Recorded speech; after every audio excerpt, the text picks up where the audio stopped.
everyone. Good evening or good afternoon, wherever you're at.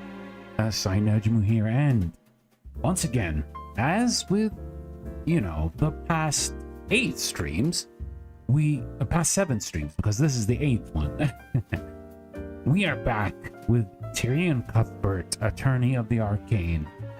So, bit of a recap. What happened last time? We managed to finish chapter 3/case 3. We finally stopped Von Sanctus from trying to pin the blame on Brack again. And yeah, we managed to figure out his plot of the accidental killing. And while justice hasn't been fully served, because power is corrupt and whatnot, because they're like the 4 families that rule over Wyverngard, but he is getting what he deserves, to say the least. But now we're going to be starting case 4, and apparently it's going to feature Beatrice. So Beatrice showed up a bit later in case 2, when we're back at the mage school, and we were trying to help out Wallace, who got framed for the murder of his teacher. So now we're gonna see what is going on with her and see what issue she's going to be facing, and how is Tyrion and Celeste going to be involved in this. Alrighty, let's begin. Good afternoon to you too, Rayquaza. Welcome. Hope you're doing good. Alright, it's time to start episode 4. Up until now, we've been following the story of TYRION CUTHBERT, and experienced the world through his eyes, and fought for justice through his soul. But this time, why don't we start from the perspective of another? Ooh. Okay, so Tyrion is the main character in this chapter? Severed ties. Can't believe Cuthbert read the client's mind without asking. Ooh, are we going to focus on Ruby this time? It's starting to become a problem. It's becoming more and more reckless with each passing year. Wish Frey was still alive. She knows what to do. She made it look so effortless. And he loved her. Would he have listened to her if she was still here? Is something the matter, Miss Tamara? No, I was just thinking about something. Well, the trial is about to begin.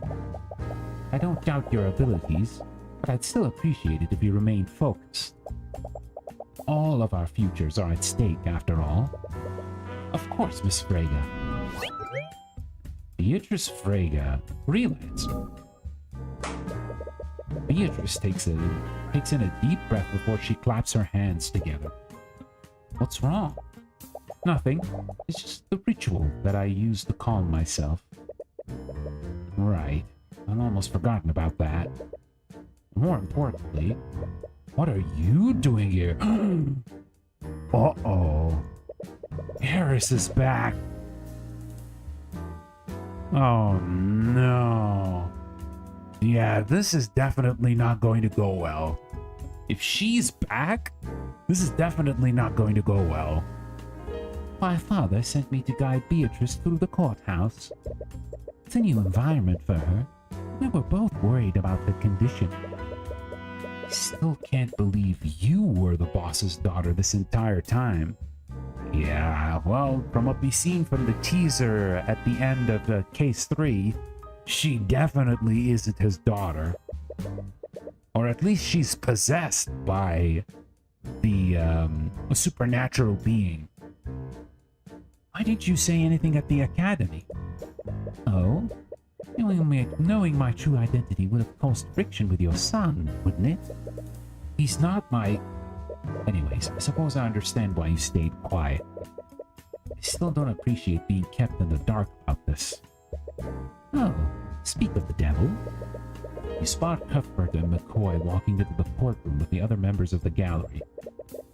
McCoy spots you and gives you a friendly and yet awkward smile. However, Cuthbert ignores you entirely and walks silently into the courtroom. Parental troubles? You had an argument earlier. It's nothing to worry about. If you say so. You are wary about what he saw in Beatrice's mind, though. He's always been a good kid. His idealistic sense of justice clouds his judgment sometimes. Just hope that he's not planning to do anything reckless. The trial is about to begin. Do you really have the time to be making small talk here? Prosecutor Steelwind approaches to the three of you. She appears to be accompanied by someone else. Oh, Wallace is back. Nightgrave? Is that you? What are you doing here? Well, he's accompanying me as my aide for this case. I see. So I assume you'll be prosecuting? Of course. I would never pass up the opportunity to face the infamous Ruby tomorrow. Really? If I recall correctly, you haven't even beaten Tyrion once so far. Miss Steelwind, don't strain yourself. What's that look for, Beatrice? You almost look surprised to see me here. Considering the circumstances, I thought you might recuse yourself. I am more capable than capable of being objective, especially for a case of this much importance. Well, I hope your mind is as strong as you think. Miss Steelwind, please calm down. Oh, I love a good reunion.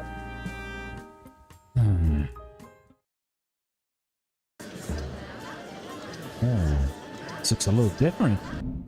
Of course, it's the same judge. The court is now in session for the trial of Beatrice Frege. Miss Steelwind, is the prosecution ready? Miss Steelwind?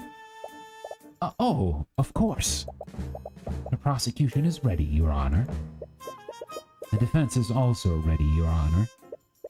Something seems off about her today.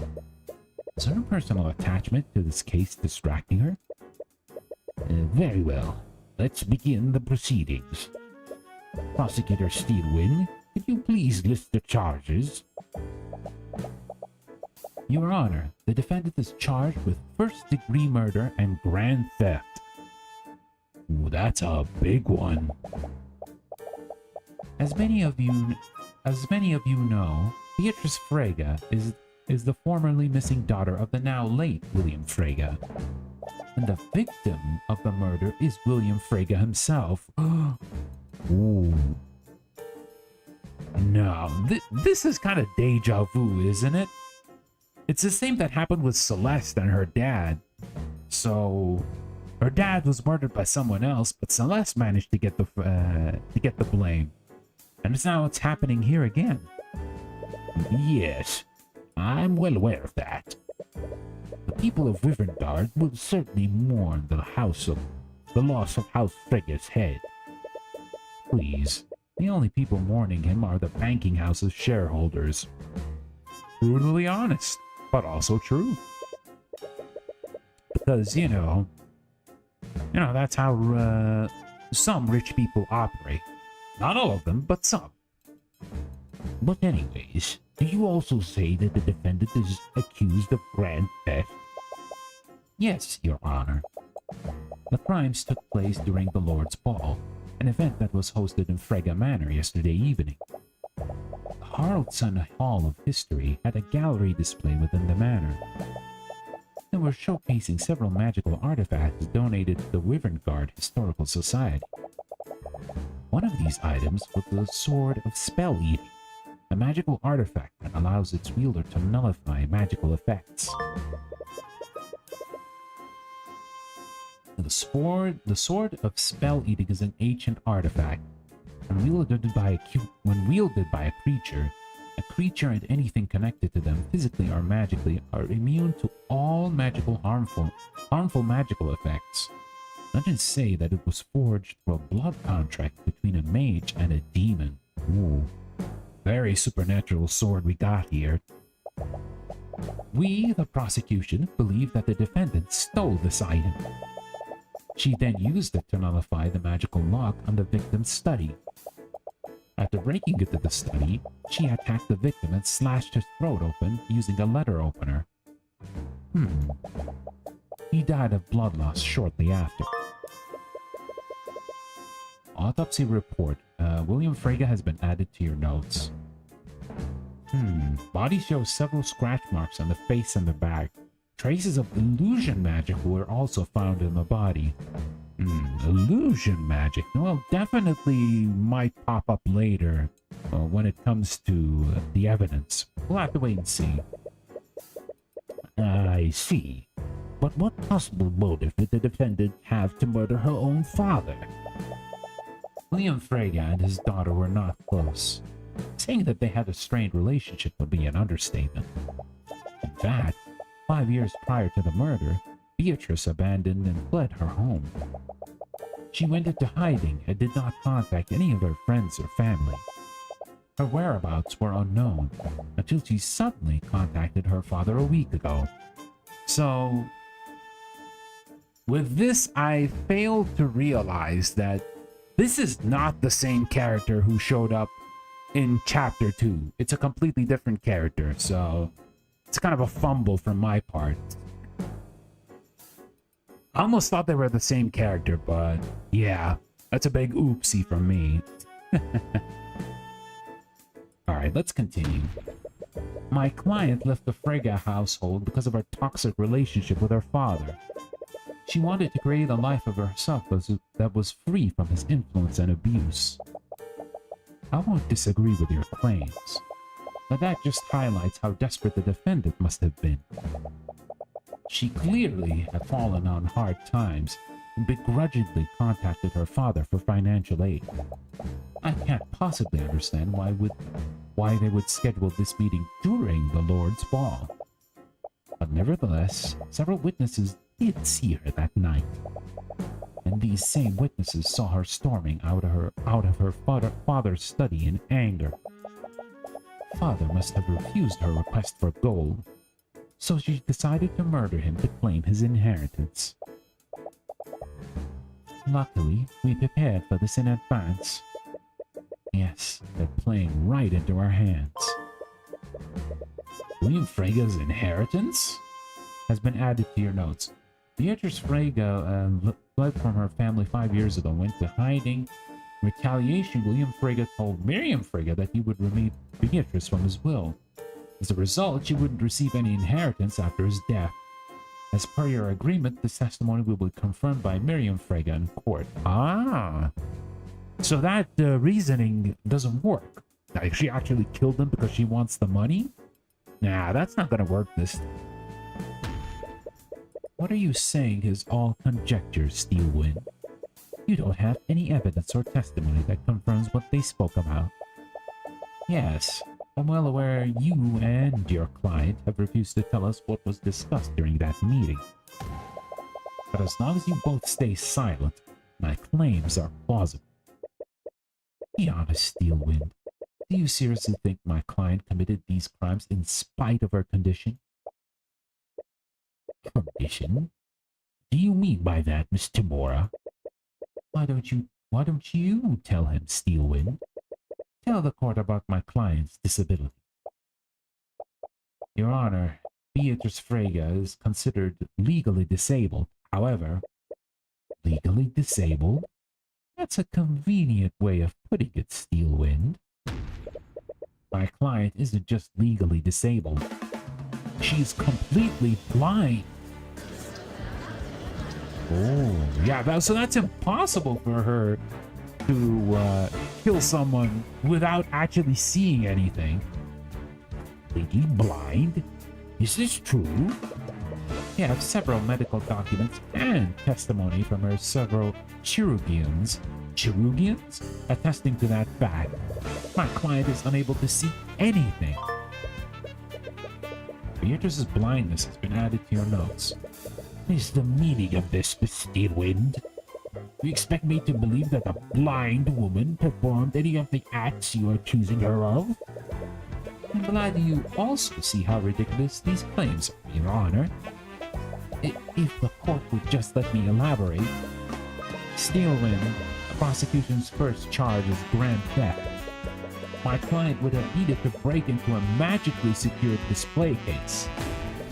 Performing such an act would be a difficult task for anyone, much less my client. And the second charge is first-degree murder. My client would have needed to use the sword of spell reading on the lock leading to the victim's study. Then she would have needed to grab a letter opener, overpower the victim, and deliver a precise and fatal blow to the victim's neck. Does any of that sound like a reasonable theory, Your Honor? I'm compelled to agree with you, Miss Tamura. All sounds quite ludicrous, to be perfectly honest. This is just awful. Steelwinds are just attacking the Fragas now that their heads are deceased. Objection! Enough!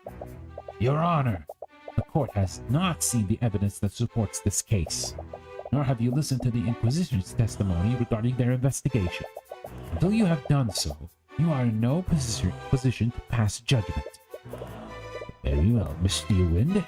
I suppose you have a point. Yes, the young lady has some claws after all. Objection. Yes, we got it. Hey, Cred, what's up? But it doesn't matter. Your case against Beatrice is questionable at best. Frankly, it's surprising that Steelwind even went through with this.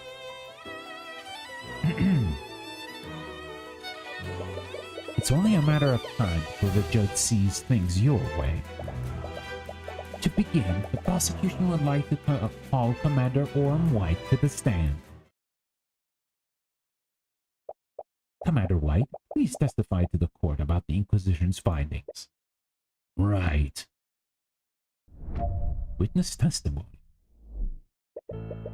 We didn't want to cause panic after the sword was stolen, so we activated the manor's silent security system. It put an anti-magic field over the entire manor. We did a search of the house, and we found the stolen sword in the defendant's bedroom.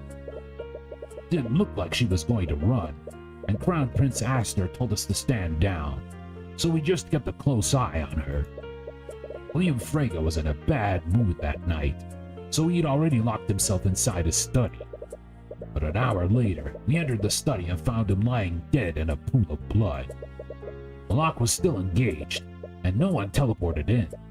Perp must have temporarily disabled the lock using the sword of spell eating. We have testimonies that say the defendant was seriously in debt. He must have murdered the victim to get a part of his inheritance. Their case against Beatrice is just as you predicted. You already have a countermeasure to prove the existence of any motive. All you have to do is present that to the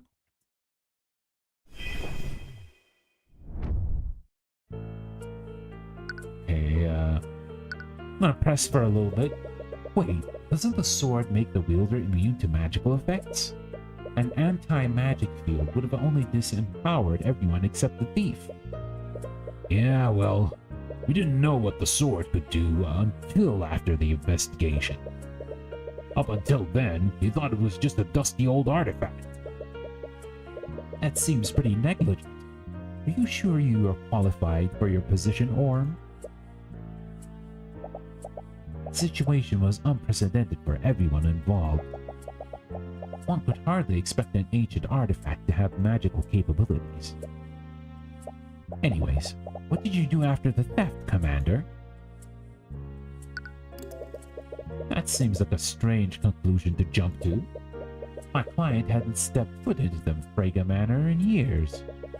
After being gone for so long, her bedroom had to have been repurposed for something else. I'm not sure about the details, one of the defendant's sisters refused to let the servants disturb that room. Guess she was hoping that her sister would come back one day. Life. Now, why would the prince tell you to stand down for him?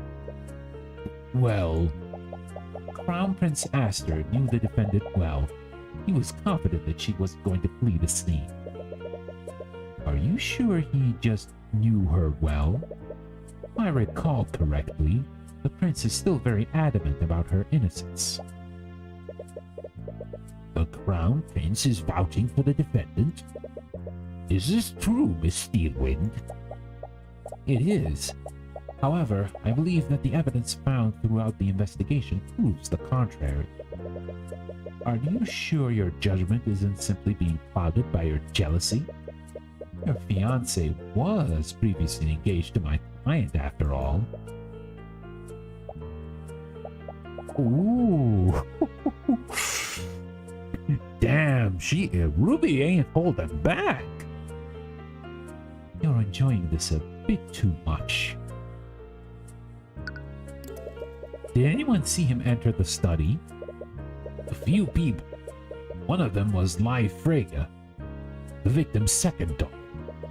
She said that he was really irritated that night, so he went into his study for some peace and quiet. I guess his meeting with the defendant put him in a bad mood. But if the manor was covered in an anti-magic field, how did he lock the door magically? Not sure how. The locks in the manor aren't affected by anti-magic fields. How? The magical locks generate a smaller anti-magic field around themselves. Two fields cancel each other out. It's like multiplying two negative numbers together. I'm going to be honest, I have no understanding of these things. Is what she's saying true, Beatrice? Yes. Overlapping anti-magic fields are a well-studied phenomenon. Just have to take her word for it. Who was the person that discovered the body? Same person who saw him last. His daughter, Freyga. Poor Leif. That must have been traumatizing for her. Did anyone accompany Leif when she happened upon the body? Yeah, supposedly one of the servants got himself locked in a nearby storage closet. As he heard the violent attack through one of the air vents. He finally got out. He told Leif, and they went into the study accompanied by some knights. Right? The sword is integral to the case against my client. So why is the description of its capabilities so vague? To be honest, the sword is magic, but it doesn't seem to behave like any spells we know about. We can't identify its magic like we usually do with artificial devices. According to Lord Haraldson, its powers are demonic in nature. If you ask me, it's all a bunch of hooey. Anyways, it's obvious that it doesn't follow the normal rules of magic. Wait, what? What is it, Miss Timora? It's nothing. Cuthbert is watching from the gallery, so he must have heard that too. Does the Eye of Horus have something to do with demons? No. Focus on acquitting the client first. Then worry about Cuthbert later. Either way, we tested the sword's magic on similar locks. When used correctly, it is capable of disabling the lock on Lord Freyga's study. Alright, let's see the last one. You have testimonies? Wouldn't an official record be more valid evidence? Miss Timora, you and I both know that your client's creditors are not the type to keep such records.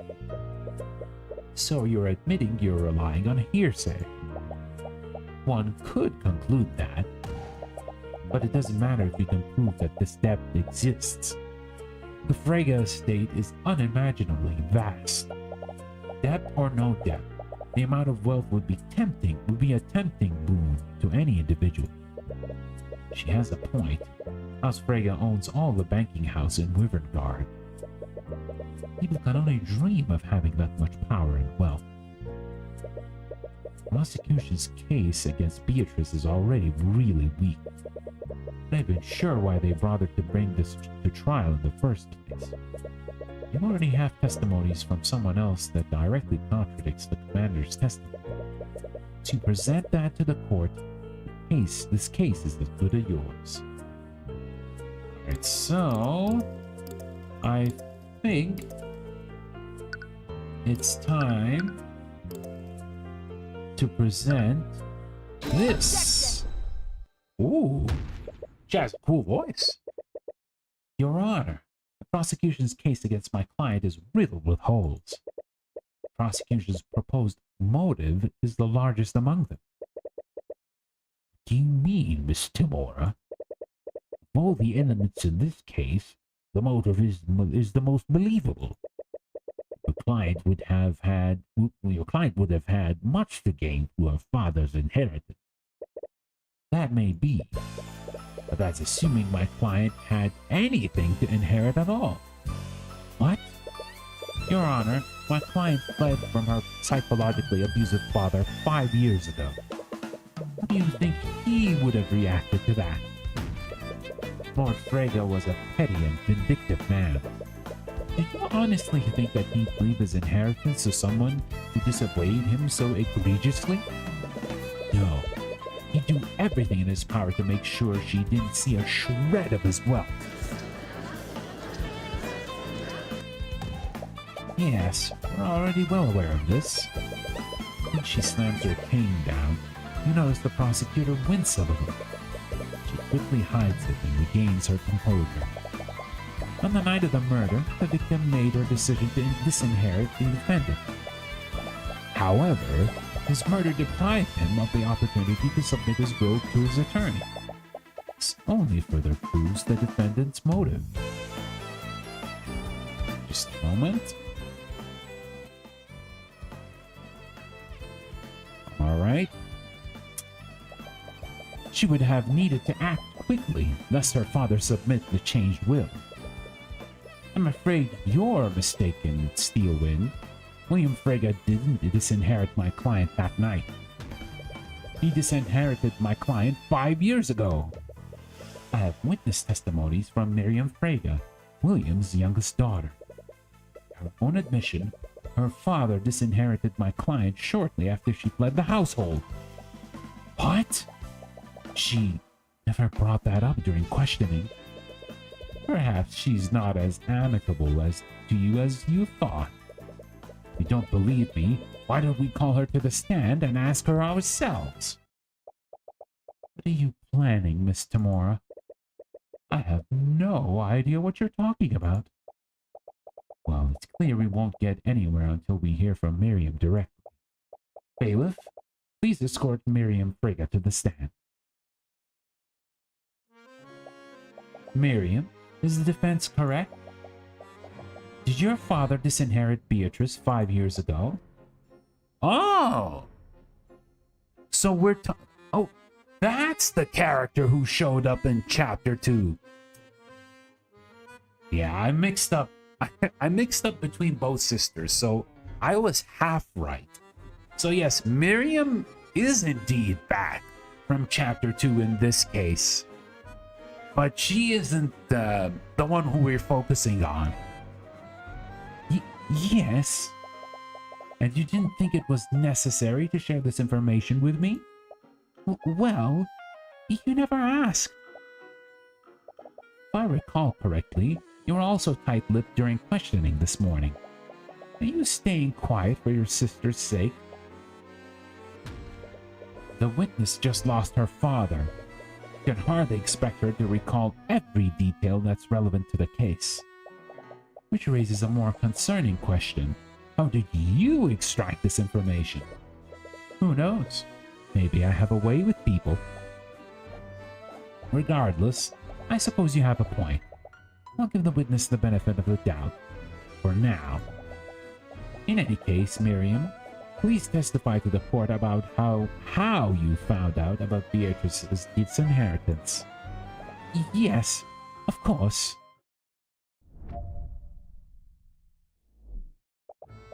One day, we all woke up and discovered Beatrice has fled from our home.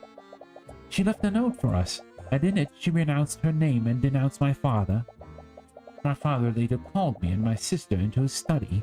He told us that he completely disowned Beatrice and removed any claim that she had to the Frege estate. It's probably a threat to us in case we ever chose to go down the same path she did. He wanted to make an example out of her. This all happened 5 years ago. Are you sure all of this happened 5 years ago? Yes. Even now, I can remember everything clearly. I see. Speech is getting slower. Is she deep in thought? Nightgrave seems extremely concerned for some reason. And Life was there with you at this meeting? Yes, she was. However, Life couldn't have possibly been there. Words are getting more slurred. Notice that her balance is slightly swaying. Hey, you okay? Of course What? By the Scale Lord, is that blood? Blood? Bailiff! Find anyone capable of casting healing magic. Escort them to the courtroom immediately. Oh shit. After some scrambling, a couple of healers are able to help Nightgrave stabilize the prosecutor. In all the chaos, he caught a glimpse of her. There were deep wounds and blood on several parts of her body. She must have used some kind of illusion to hide them, but her disguise had completely dissipated now. Before Steelman was taken out of the courtroom, you catch her whispering something into Nightgrave's ear. You see a look of confusion from him, but he nods and makes his way to the witness stand. Not before passing a message to the bailiff, who seems equally confused. So what the hell is going on? Mr. Nightgrave, explain yourself. What's going on? Why was Miss Steelwind so gravely injured? I'm sorry, but I wasn't actually here as Miss Steelwind's aide. I was here as her healer. Her healer? The truth is, Miss Steelwind was violently attacked at noon today. She was in critical condition. She insisted on prosecuting the case anyways. I owed her a favor.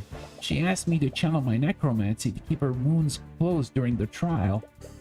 Scale Lord! Why didn't she recuse herself? She must have known.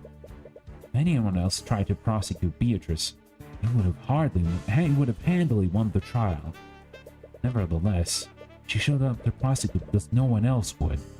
And she did it all despite the risk to her life. Almost makes you respect her a little. Almost. Anyways, is there any need to prolong this trial, Your Honor? What? Even you must acknowledge how weak the case against my client is. In addition to that, Maria's testimony shows that my client had nothing to gain from her father's death. Miss Timora, Miss Steelwind has been gravely injured. You're still only concerned about... The only thing I'm concerned about is seeking justice for my client. Even so, we cannot move forward until we find another prosecutor. And how long do you think that will take, Your Honor? It's almost been 12 hours since the murder took place. Gives us what, 36 hours? After that, every magical trace at the crime scene will fully disappear. But there might be someone. If Steelwind had simply allowed another prosecutor to work this case, we wouldn't be in this situation. She took a risk, and now she has to pay the price. Wouldn't you agree, Your Honor? You're not exactly proud of winning this way. This is what it takes to win. You won't let an opportunity like this pass you by. The judge is clearly unhappy with this turn of events, but it's out of his hands now. Well, due to today's unprecedented events, I suppose I have no choice. There aren't any prosecutors available to immediately take Miss Steelwood's place. We'll take a brief recess. After that, I'll deliver my verdict. Objection! What? It's Tyrion! Your Honor, I'm afraid you can't pass a verdict just yet. Mr. Cuthbert?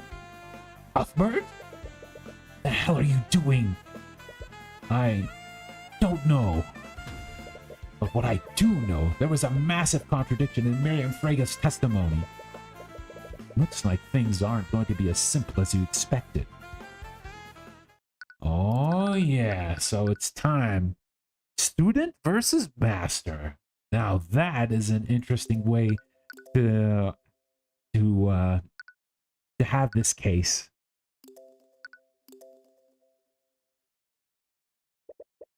The night before. Ugh, feels so out of place here. Despite your clear hatred for the nobility, you found yourself at a party filled with aristocrats. You hardly recognize anyone, but many of the people here clearly recognize you. You're used to receiving dirty looks from the upper class, but you can literally feel everyone's disdain for you. Why aren't you in the corner by yourself? I can't believe I let you talk to me into coming here. Oh, that's a nice dress, Celeste. Cute. For reasons unknown, you lose your train of thought. I've been wanting to wear this dress for a while now. What do you think? What's wrong? I suddenly feel extremely flustered. It's difficult to make eye contact with her. Ooh. Well, I can't blame you, my man. She does look pretty good. Oh, I see. Are you enchanted by my beauty? Come on, say something. Ever since that night in Aranax, we felt something, like something has been off between you two. Am I interrupting something? Miss Tamora? I wanted to check in on you two before we went to meet with Lord Frega. You spot a woman silently following behind her. Is she the kind Miss Tamora is representing? We're pretty sure this is your first time meeting her, but she still looks familiar for some reason. Hi. I'm Tyrion Cuthbert. I'm Miss Tamora's ward. You extend out your hand to shake hers. She has an aristocratic air to her. So you hope you're not being too informal. Instead of taking your hand, she claps her hands together and takes a deep breath. What? Sorry. I didn't mean to do that. It's a bit of a habit of mine. Oh.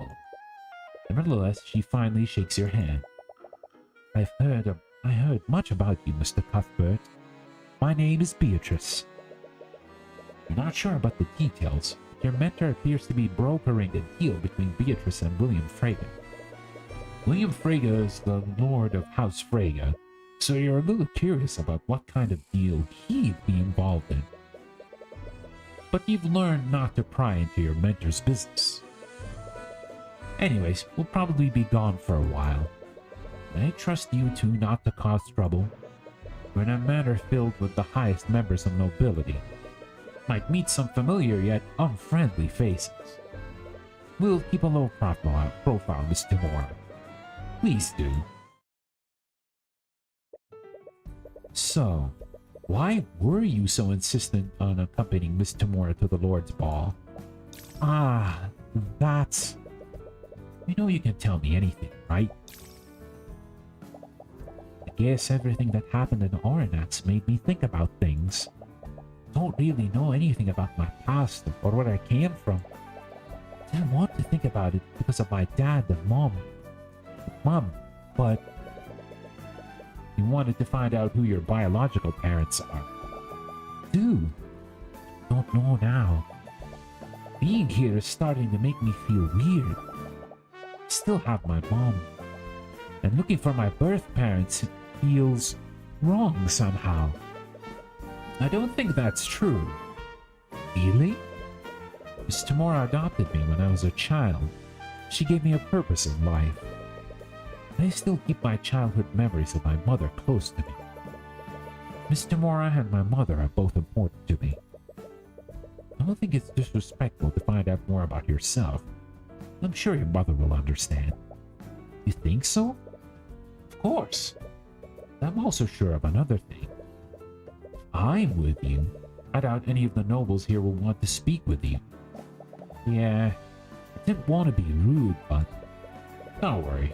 I'll find something to fill the time. You're just going to play chess alone, aren't you? Maybe. Really need to talk to other people. Make some new friends or something. I don't need more friends. I usually want to spend most of my time with you anyways. Oh. Good call. Anyways, I'm going to try to talk to some people. Yeah, I'll see you later. Celeste leaves to mingle with some of the other partygoers. You find yourself with very little to do. I doubt anyone would want to engage in small talk from the likes of you. And instinctively goes to your satchel. It contains your foldable chessboard. It's not as if I have anything better to do. Should try to find an empty table to play on. Can we examine? Each table has a centerpiece of flowers. Most of the seats at the tables are filled, so it looks like you'll be able to play here. Yeah, they're all the same. Oh, several gold-tinted chandeliers hang from the ceiling of a ballroom. Look fancy enough to be worth a small fortune. It irks you a little how much wealth Lord Frege must be hoarding to afford all of this. Is there anything else before we move? Nope. Time to move. Let's go to the hallway. Ooh, so many gems. This place looks pretty quiet. There aren't any tables anywhere. Well, could play on the floor.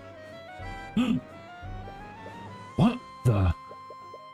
Looking through the hallways, you suddenly find yourself face to face with a large wolf. Well, that's a fierce-looking wolf. Immediately upon seeing you, the wolf quickly gallops away. Did someone leave a door open? Think about telling someone, but you remember that the manor is full of nobles. You're sure a servant will spot it eventually, and it's not as if anyone will believe you anyways. It'd probably be best to find somewhere else to play. You check something? There are several jewels mounted on the wall, and they look equidistant from each other. You already knew that the House Frege was wealthy. Fitting jewels into the walls makes the place look pretty tacky. Honestly, I agree. They even have gold-tinted chandeliers in the hallways. It's ridiculous when you think about it. Yeah, I agree. They're just overspending their money. Let's go to the gallery then. Look further around the manor and find a room with several displays. Looks like a gallery of some sort. But it's slightly out of place here. There are a few nobles in the room. They're all silently appreciating the exhibits. Perhaps Lord Frege paid a museum to create some historical displays for the Lord's Ball. Now there's a face I haven't seen before. As you take a closer look at one of the exhibits, an old man approaches you. Is that monkey on his back? Oh, yeah, it is. Skewed. Harold Haraldson. What kind of accent can we give Harold? Harold sounds like a German name. So we can probably This stream was in the recommended section. I accidentally clicked while strolling. But now in here, I thought that you should say hello. Hello, the stranger. Welcome, welcome. Welcome, and it's good to see you here. Yeah, we're playing Case 4 of TYRION CUTHBERT, Attorney of the Arcane, which is an indie game which was fundraised and is strongly inspired by the Ace Attorney series. So if you like the Ace Attorney series, you're gonna like this one quite a lot. Hello, my name is Harold Haraldson. I am the curator of this collection. Harold Haraldson? Is that its pseudonym or something? No. Occupation historian. I see.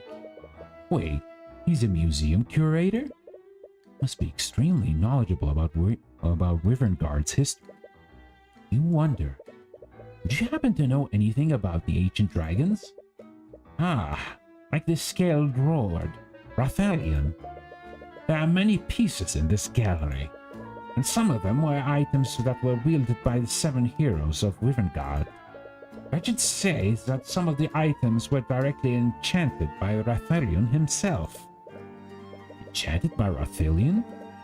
That mean they also don't follow the rules of magic? Perhaps you should examine these items more closely. Let's examine this. It's a painting of some sort of scientist.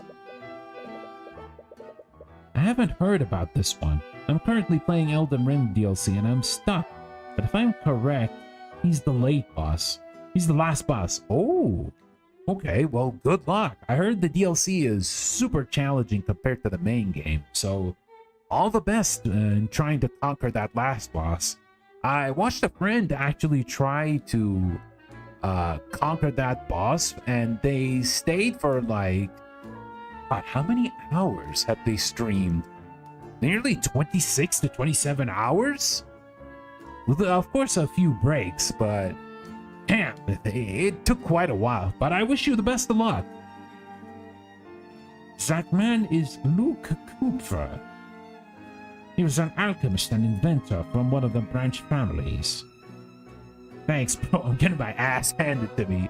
Well, yeah, with perseverance, you can actually pull it off. So, good luck, man. He is well known for his studies into the imbuing intelligence into automations. Intelligent automatons. Automatons! Oh, sorry. I am fumbling my speech. Sorry, guys. Intelligent automatons. That make them similar to arcane constructs? Yes, actually. I wouldn't be surprised if Lord von Sanctus used Dr. Kupfer's research to create those constructs.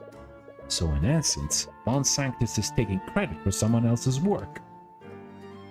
What about this one? It's a painting of a researcher. That's Professor Matt Fairland. He was a professor of some renown. He was a researcher of combinatorial magical theory. What's that? It's the study of how different types of magic interact with each other. He's famously ran an experiment on what would happen if 2 anti-magic fields overlapped each other. That's actually pretty interesting. What were the results of the experiment? Well, they had mages enter the space where the 2 fields overlapped. It turns out that those mages were able to use their magic in that space. Wait, how would that be possible? You would have had 2 anti-magic fields affecting them. As the 2 fields overlapped, they cancelled each other out. I've heard that it's akin to multiplying 2 negative numbers together. How about this? Let's check this out. It's a crimson red short sword. That is a sword of spell eating. Legend says that it has the power to protect its wielder from any kind of magic. So it's like an anti-magic field. In a way, yes. But it has a less than heroic origins, I'm afraid. It says that this sword was created through a blood pact between a mage and a demon. A demon? Legend says that some demons had the power to absorb and nullify magic. The demon must have imbued some of that power into the sword.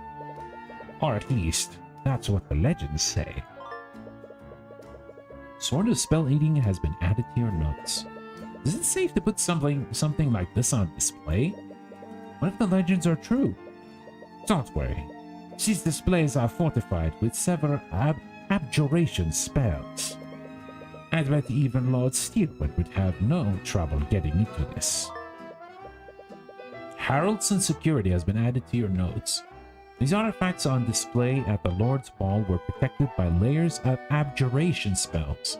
Even a highly skilled mage would have trouble breaking into them. Ah, okay. Is there anything else we can check? It's a pair of metallic armbands. There are several magical runes carved onto them. Those are the armbands of intellect. They were actually created by a member of the House Frege many centuries ago.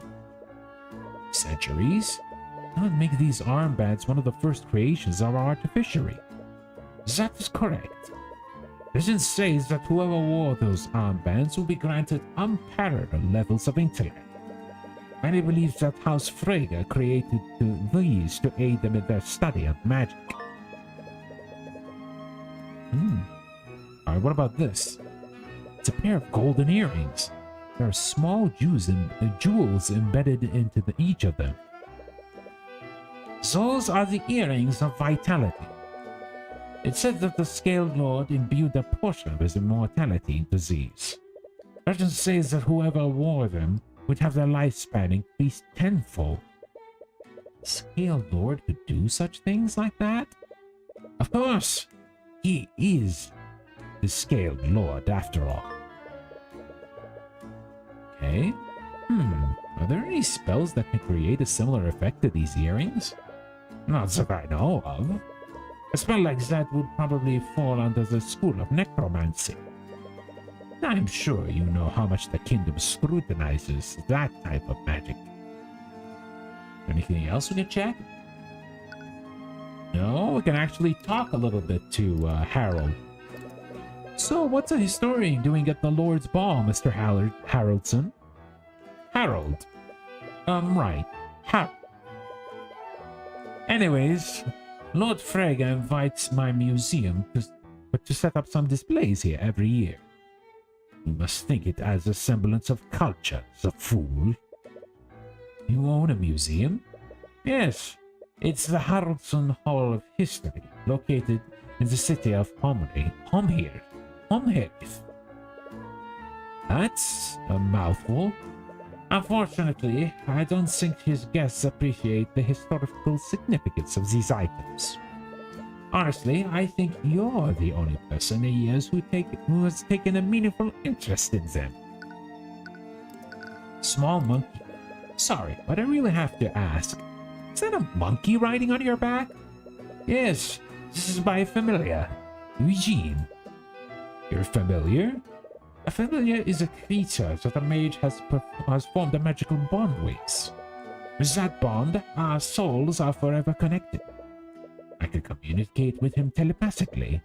I could even cast my spells through him if I wanted to. Really? Never knew a spell like that existed. It's quite rare. Very few mages take the time to learn how to cast it.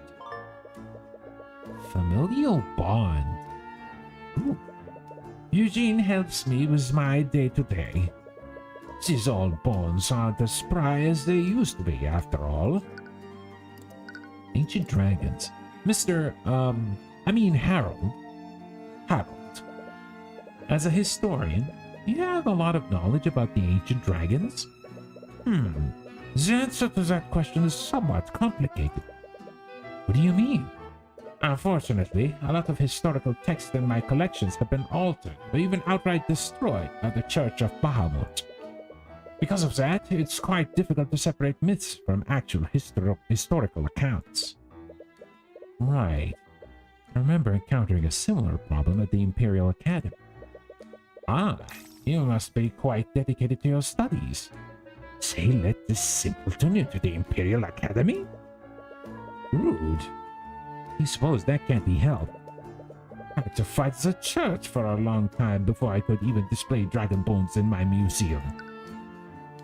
Anything else? The power of the dragons. In the history of the ancient dragons, was there any instance of them granting powers to humans? Well, of course. That's the entire premise behind the 7 Heroes of Rivendard. Does this idiot not even know about that? Right. Was there anything before that? Did they ever grant supernatural abilities that didn't follow the rules of arcane magic? Granting supernatural abilities, you say? That sounds more like something demonic in nature, rather than draconic. Demonic? Much like the ancient dragons, demons are the stuff of myths. There are many stories of people selling their souls to them for untold power. Selling their souls? You recall the note that your mother left for you before she was executed. Use my eyes. Peer beyond the divine gates as I once did. She told you to use her eyes. Did your mother make a deal with the demon to give you the Eye of Horus? Is something wrong? Simpleton is far too superstitious. No, nothing's wrong. It's a bit too much to take in. You might be overthinking this. There haven't been any recorded sightings of demons in recent history. There are only second-hand stories and superstitions. The Eye of Horus possibly can't be demonic, can it? I hope Celeste's investigation is going better than yours. How dare you insinuate that I engage in an adulterous relationship? That's not what I... Enough! You try to speak with me again, I'll have the King's Guard throw you out. This isn't working. I don't think asking them like that will be very effective. What? Did you expect anyone here to be truthful with you? Oh, that's also a nice dress you have there, Arya. You're essentially asking them if they cheated on their spouses. Have you been spying on me? Not intentionally. I was surprised to see you here, of all places. Right. Yes, that makes sense. You're not party crashing, are you? Of course not. I came here with Ruby and Tyrion. That honestly raises more questions than answers. I'll take your word for it. Anyways, you're looking for your birth parents, aren't you? Was I being that obvious? It's the only reason I could think of. Why else would you be trying to speak with members of the nobility? Don't know if it's any of my business. But think hard about whether this is what you truly want. Getting entangled in the aristocracy will only bring you misery. I've read your file. You have everything you could ever want. You have your mother and your friends. You even have a lover. What?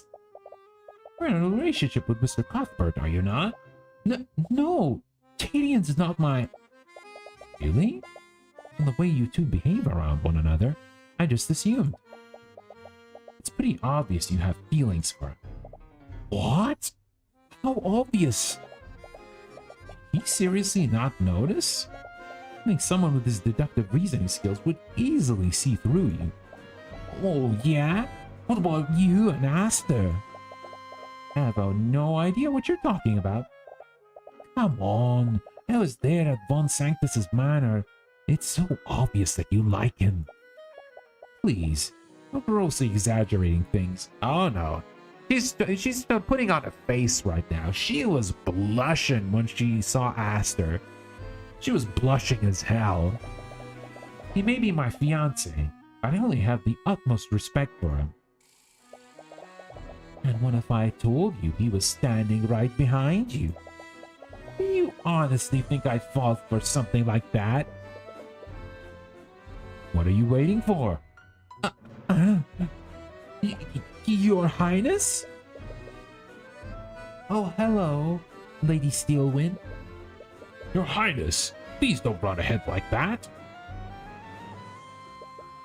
The conversation with Harold was definitely interesting, but you still find yourself with very few leads. Be it dragons or demons, the origins of the Eye of Horus still remain a mystery. Find yourself returning to the ballroom. You spot Celeste in the corner with some other people. She with Aster and Steelwind? Hey, Aster, what do you think of Steelwind's dress? It suits you very well, Miss Steelwind. You look lovely.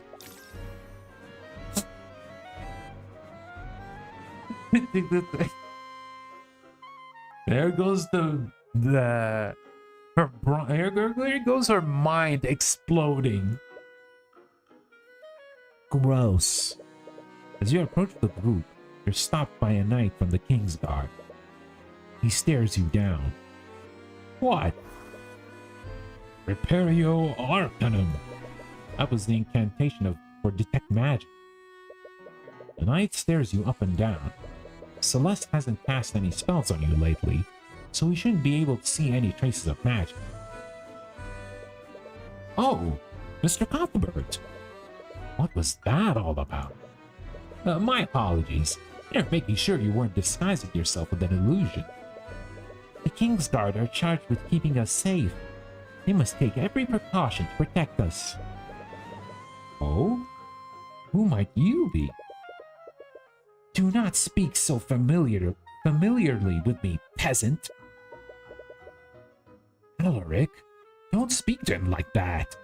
Why shouldn't I speak to him as I please? I am Prince Alaric the Wyvernguard the Sixth. I will not demote myself by showing courtesy to a commoner. Doesn't he mean demean?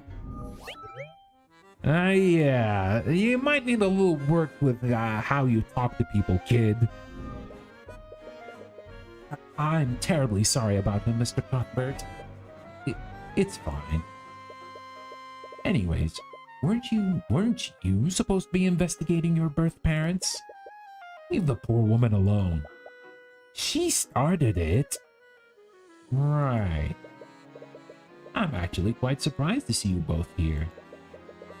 What brings you to the Lord's Ball, Mr. Cuthbert? We were just accompanying Miss Tamora. Her client has business with Lord Freyga. Her client? Uh-oh. That doesn't look very good, Beatrice. Beatrice? Beatrice suddenly storms through the ballroom. She almost walks right past you before she hears Aster's voice. She looks furious. Did her discussion with Lord Freyga go badly? Oh. That voice. Is that you, Aster? It really is you. She called him Aster instead of Your Highness. They personally know each other? I'm glad to see you again. It's been quite some time. Is that really all you have to say? It appears you two have much to talk about. I'll be taking my leave. Oh, she's jelly.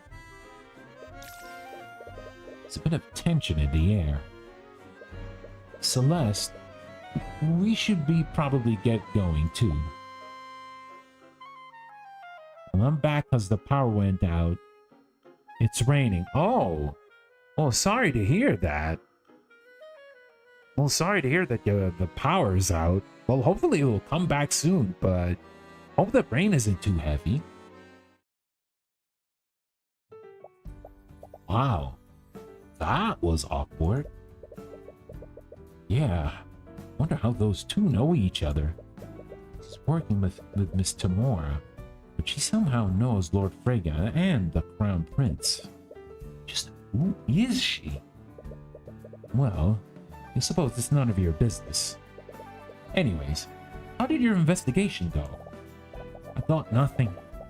I think all I did was make a bunch of the nobles mad. Sorry. I know you really wanted answers. And I'm sure something will come up. You think so? Might be a little irresponsible to give her hope like this. Noble abandoned her at a tavern in a rundown village. doubt someone like that would make themselves easy to find. Is this game a medieval fantasy? It has a mix of fantasy and modern elements together, because this is a country that's full of mages, and there is the existence of like a large dragon that that everyone believes in, and there's also apparently demons. Like one of the side characters that show up is possibly the main antagonist, and is possibly a demon as well. So yeah, it's kind of a mix of both. Kind of like an interesting mix of modern day and, you know, medieval stuff, which is pretty interesting. Anyways, I don't want this night to be a total loss. Come on, dance with me. What? That's not really something I... Sounds like an anime plot. Yeah, well, it's pretty much like, as you can see from the aesthetics, it's very anime inspired as well. And like I said, more so when it comes to Ace Attorney. Don't be like that.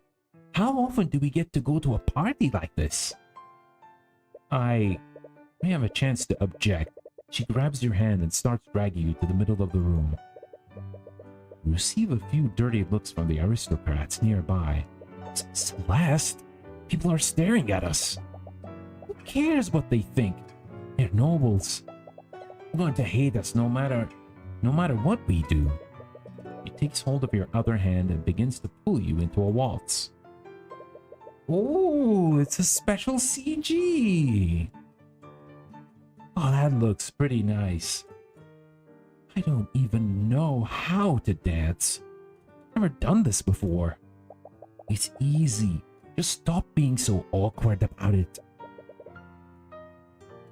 It sounds cool, and by the way, your voice sounds pretty good. Oh, why thank you, stranger. That's so kind of you. Yeah. Playing these kind of visual novels is a good opportunity to work on my VA and work on my accents as well. That's something that I like to do a lot. But aside from that, you could be a narrator. Oh, that's kind of you to say. That's kind of you to say. I appreciate it, stranger. But yeah, I still need a little bit of work in order to keep my line reading consistent. But yeah, I'm gonna try my best. It's easy for her to say. All right, just tell me what I need to do. Well, first... Oh my god, this looks so cute. This looks so cute. Alright, let me remove this. Oh, there's the emotes. With one swift motion, she pulls your body close to hers. Alright, let's get rid of this. Let me take a picture of this. This looks so adorable. Look at Tyrion looking so shy. And Celeste being so forthcoming with the dance. I love that. You know what? I'm gonna sub and check up into you sometime. Oh, thank you, stranger. I really appreciate it. Thank you so much. And yeah, well, I usually stream a variety of games, but if you enjoy fighting games or if you enjoy visual novels, there's a slight bias towards those games. But I try to diversify when it comes to my game choices so that it'll be a little bit interesting for folks who are watching. But yeah, I appreciate the sub, stranger. Thank you. Watch my movements and try to follow my lead. You seem to know a lot about these things. I had to do a lot of networking when I was a mercenary. Do you know how many times I had to charm a merchant into hiring me? I see. You really don't know much about her, do you? Carefully watch the position of her feet and try to match her movements. After a while, you find yourself able to match her rhythm. But you still accidentally step on her foot every few beats. She doesn't seem to be fazed by it. Either she's being polite, or genuinely doesn't feel anything. You're getting it. Don't focus so much on where your feet are. Just look at me. What? Come on, do it. You try to break eye contact with her. Every time you do, you slowly find yourself being drawn back into her eyes.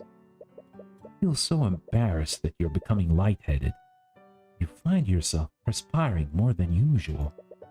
But at the same time, you don't have any urge to break away from her. There's a comforting warmth behind all the anxiety you're feeling. Ah, there he is, the infamous TYRION Cuthbert. I'm serious, bro. We can literally make a recap channel, recap fantasy anime and shows. I watch a few recap channels and your voice will fit right in. I appreciate that kind of content, but at the moment, it's not what I have in mind, right? But like the kind of recap or reaction content is probably something that I'm probably not gonna look into in the near future, but it could be a consideration. It could be a consideration later. Who knows? Who knows what will happen in the future? But I'd rather like focus on like content creation and other types of content creation and streaming, of course. But I appreciate the suggestion, stranger. Thank you. Never turns from challenging away a noble. Can't dance a step to save his life. Her expression doesn't betray a hint of it. You still detect feelings of nervousness from her. Is she just as flustered as you are? You find yourself relaxing a bit more. You're somehow able to continue matching her movements. See? There you go. Although, what is it? Well, the man is supposed to lead, right? Maybe I don't subscribe to gender stereotypes. Or maybe you just suck at this. It's been a while since you felt this calm. There's always been something that you needed to prepare for. A client that needed saving. A culprit that needed catching. You're quite content with this one brief of moment you're able to spend with her. You almost find yourself getting lost in the mood. Until you spot a familiar face, accompanied by a legion of knights.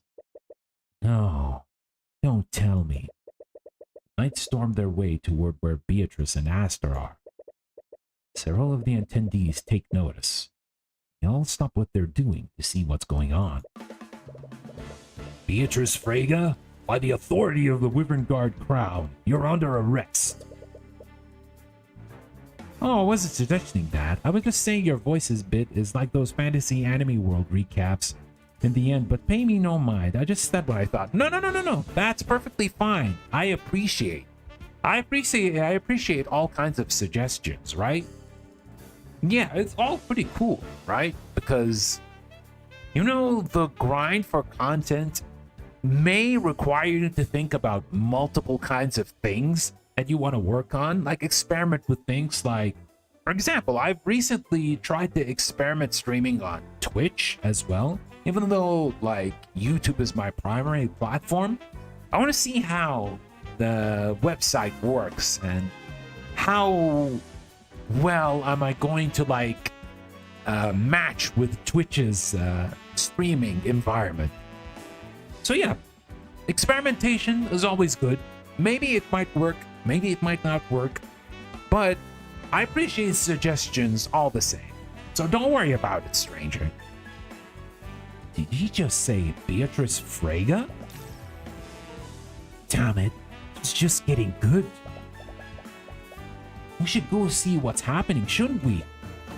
Yeah, let's go. Well, good luck for your future, brother. Thank you. And good luck to you as well, especially when it comes to that Elden Ring boss. Once the electricity comes back, of course. You are completely out of your line, Commander. I thought I told you to stand down. Do you not recognize who you're speaking to? Let go of Lady Freyga. I can't really do that, your highnesses. Master, what's going on? It's Lord Freyga. He was found murdered in his study. These cretins think that Beatrice is behind it somehow. Sorry, your highness. My orders come straight from Steelwind. Lady Steelwind sent you? Beatrice takes in a deep breath and claps her hands together. I should go with them. What? No! My brother is right. They have no right to. I don't want to cause friction between Wu and Arya. She's always been my meticulous. I'm sure she's just being careful. I'm sure I'll be exonerated once they thoroughly investigated what happened. Okay. Only if that's what you truly want. What? You can't just let them take her away? Brother, she's correct. It's not our place to interfere with the laws of our kingdom. But... However... Yes, your highness? Miss Beatrice is blind. One of your knights will need to escort her. She's what? You say she's blind? Beatrice's blindness has been added to your notes. Anyways, I'm going to need to take you to a holding cell, lady. One of you should stay with her and guide her through. Please, I may be disabled, but I'm not a child. Beatrice walks past the knights and heads toward the foyer. It appears that she already knows the way out. Shouldn't you be all following her? Right. Position, move out. Definitely didn't expect the night to go like this. So what is going on here? And yes, save. Alright, let's continue.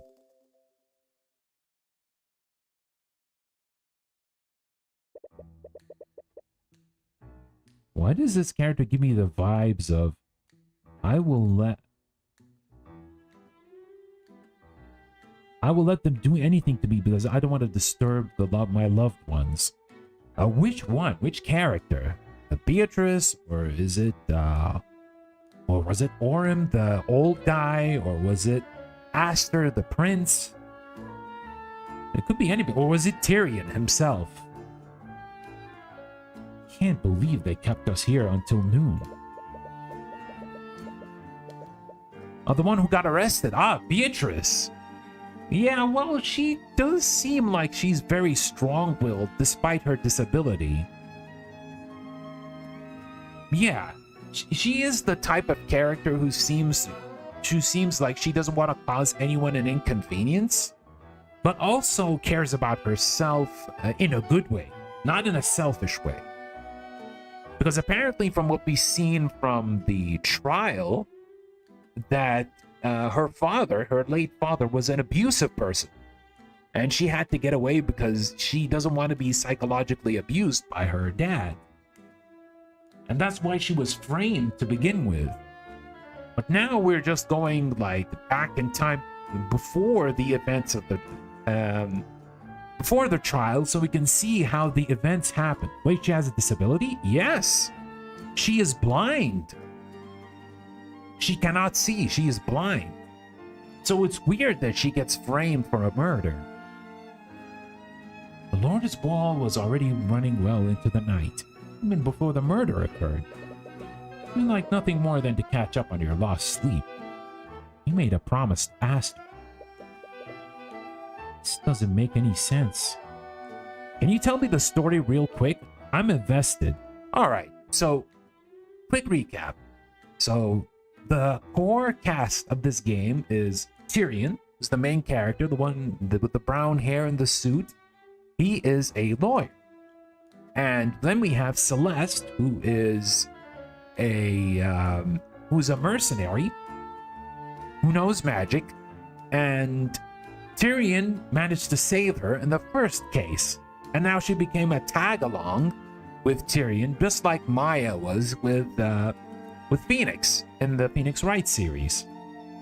And in this case, we're trying to prove that Beatrice, the girl who is blind, that she did not kill her father, and the one who's actually representing Beatrice is Tyrion's mentor, Ruby Tamora.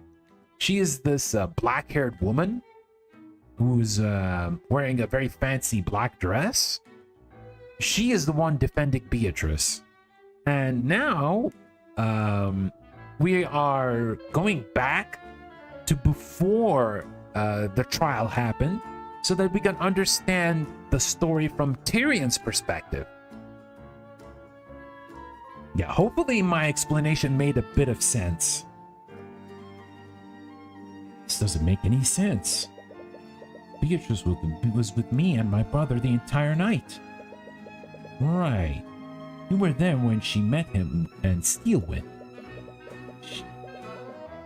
I have watched some clips but never played this kind of game before. Well, here's the thing, stranger. If you like visual novels, if you like to read a lot, then VNs are great, right? VNs are like fantastic. They're a fantastic way to spend an evening or two. Because compared to like regular novels or stories, or books in stories, they're a little interactive, to say the least.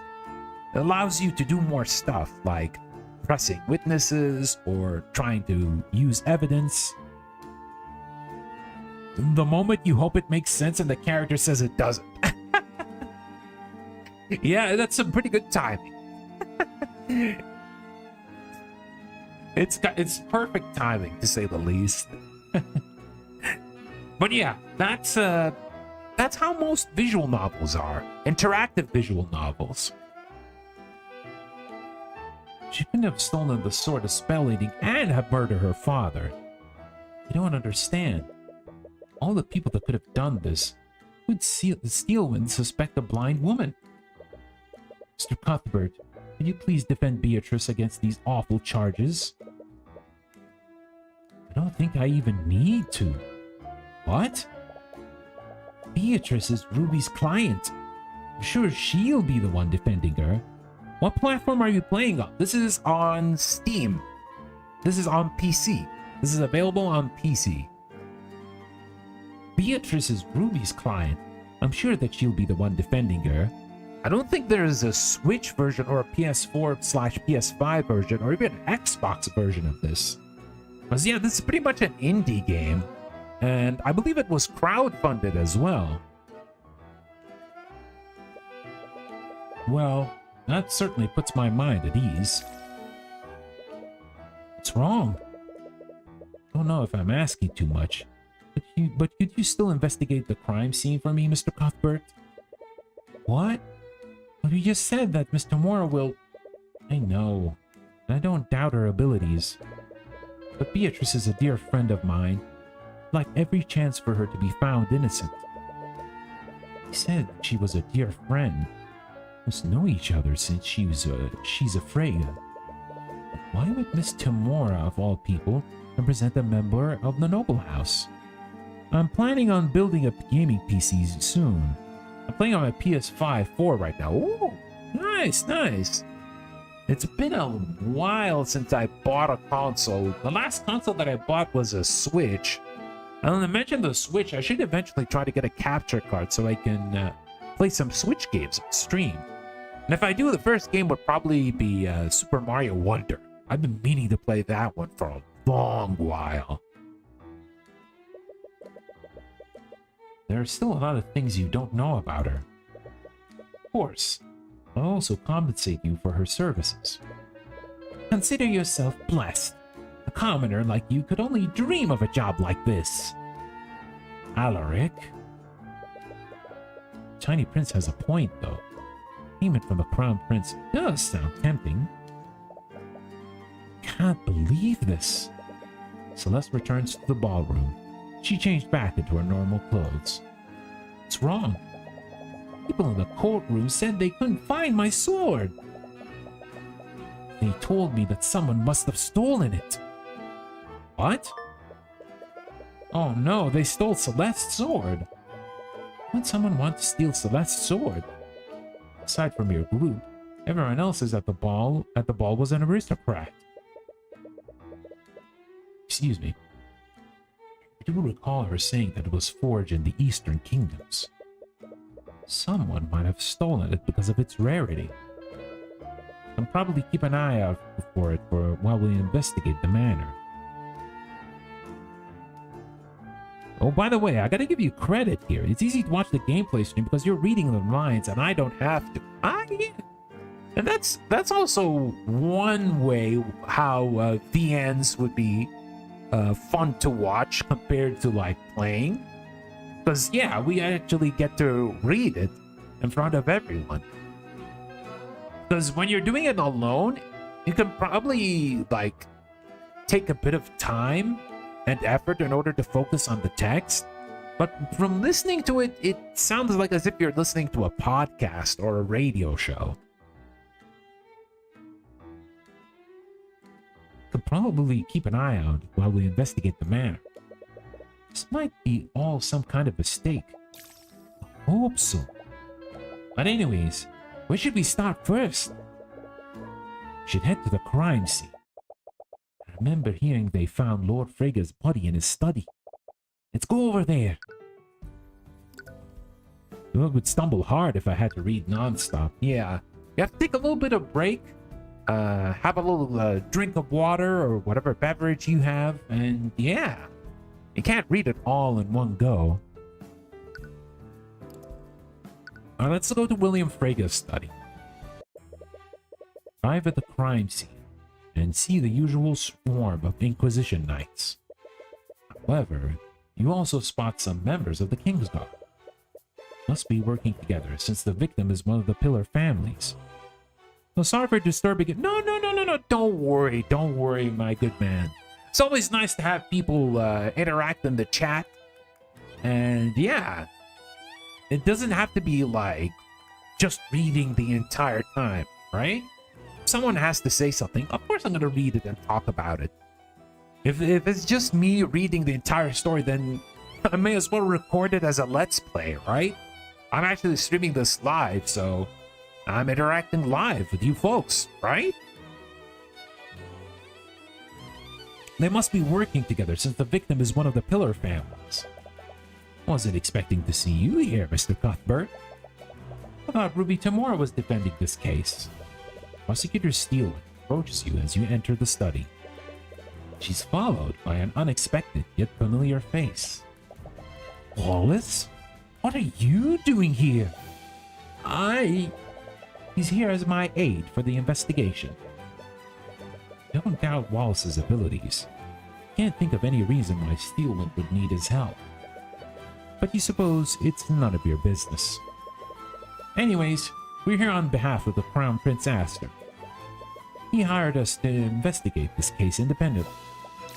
I see. I'm sure he just wants us to make sure that the investigation goes smoothly. Well, if you're here on behalf of His Highness, I'll do whatever I can to help you. Are there any new games that you're looking forward to playing? New games. That's a good question. There is a visual novel that's kind of similar to Coffee Talk that I streamed before, both episode 1 and episode 2. I've streamed them before, and they're in playlists if you want to check them out eventually. And it's called Tavern Talk. And I think it's released fairly recently, but hopefully I'll get to give it a shot soon.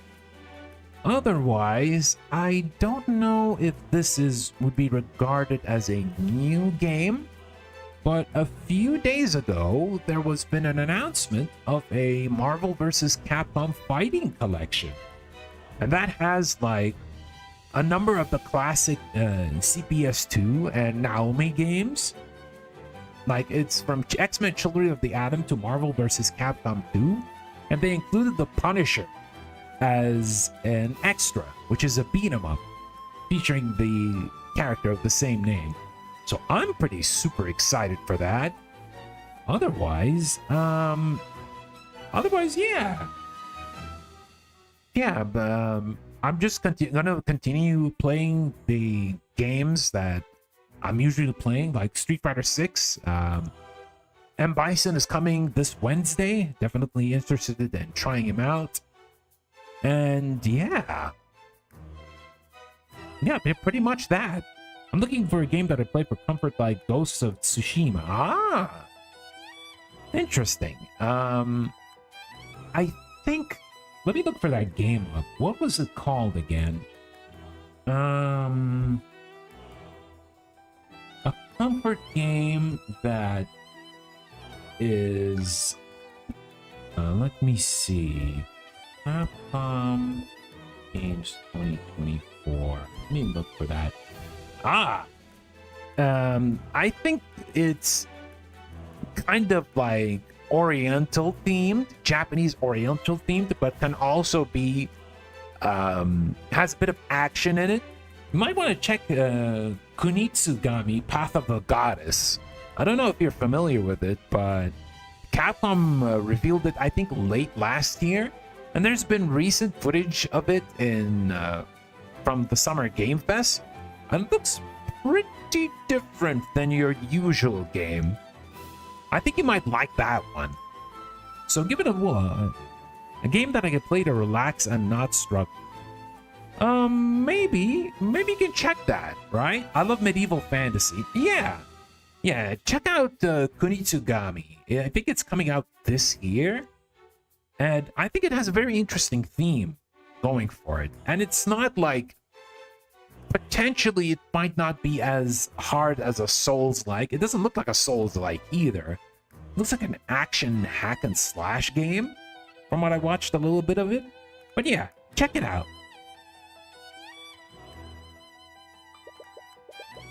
This whole situation is quite unorthodox, but your goal remains the same. Perhaps Steelwind can tell you more about what happened. Let's talk to her. The murder. What can you tell me about the murder? William Frege was found dead in this room after the lockdown was lifted. Wait, lockdown? What lockdown? For what we can tell, his throat has been slashed open with a letter opener.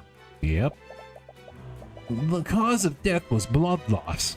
Both of his carotid arteries were severed. Here's an autopsy report if you want a detailed description. Okay. Were you able to find the murder weapon? Yes. The murderer left it at the crime scene. It was a letter opener owned by the victim. Murderer must have found it in this room and used it. There was one strange detail about the weapon. The handle was completely shattered. We're not sure what to make of this detail, but it's as if something crushed the handle using tremendous force. The murder weapon, okay. Could have caused the handle to shatter like that. A bit more lockdown. You mentioned that there was a lockdown. How did this happen? Didn't notice. The Inquisition did try to be discreet. But everyone noticed the commotion Beatrice and the two princes made over it. I suppose you two must have been lost in your own little world, weren't you? Oh. Well, anyways. You said that Lord Frege's body was found after the lockdown. That means something else must have happened prior. Supposedly, someone had broken into one of the Haraldson exhibits. One of the magical artifacts was stolen. So there was also a theft last night. Does the manor's lockdown system behave like the one at the Imperial Academy? I just searched it up. Looks pretty unique. Yeah, like there was, I think GameSpot had like a big video for Kunitsugami. And I think this is going to be like one of those special ones, right? If it actually plays well, it's going to be like those special ones. It kind of reminds me of Capcom in the mid-2000s, where they tried to be a little risky with their new games, right? They had like God Hand, they had Okami, They had... What else did they release at the time, which we could say is a little different from their usual output of, you know, stuff like Resident Evil or Devil May Cry. But yeah, it kind of gives me a bit of nostalgia of Capcom trying something new. And I appreciate that. I appreciate that. They had way more Mega Man games during that time than now. Yeah, a lot of Mega Man games. There was like Mega Man Zero, there was Mega Man Battle Network. Way too many of these Mega Man games, and including like eventually the new 8-bit games like Mega Man 9, 10, and 11. Oh God, hand, you literally brought up my childhood memories. Yeah, God Hand was a super unblocked my childhood memories. Okay. Yeah, God Hand was amazing. God Hand was amazing. I love the humor. I love like the combat where it actually gets a bit more challenging depending on how good you're playing the game. Yeah, it was definitely different. I wish it had like a lot more love, especially when it comes to the media, but you know, it is what it is. But yeah, Gene's adventures, unforgettable. The systems are somewhat different. Unlike the Imperial Academy, lockdown only prevents people from leaving or entering the manor. So not all of the rooms were locked. But what about this specific room? This room does have abjuration wards that lock the door and prevent teleportation in and out of it. In addition to that, the system placed an anti-magic field over the manor. Anti-magic field? What is that? Anti-magic field is a spell that nullifies all magic within it. Anti-magic field has been added to your notes. Oh, this is new. While concentrating on the spell, the caster forms a 10-foot radius sphere that nullifies all magic within it. Any spell effect that enters the sphere instantly dissipates. Any mage that tries to cast a spell within the zone will fail to do so. Okay. And the system somehow covered the entire manor in this effect. If you notice, there are several purple crystals embedded in the walls of the manor.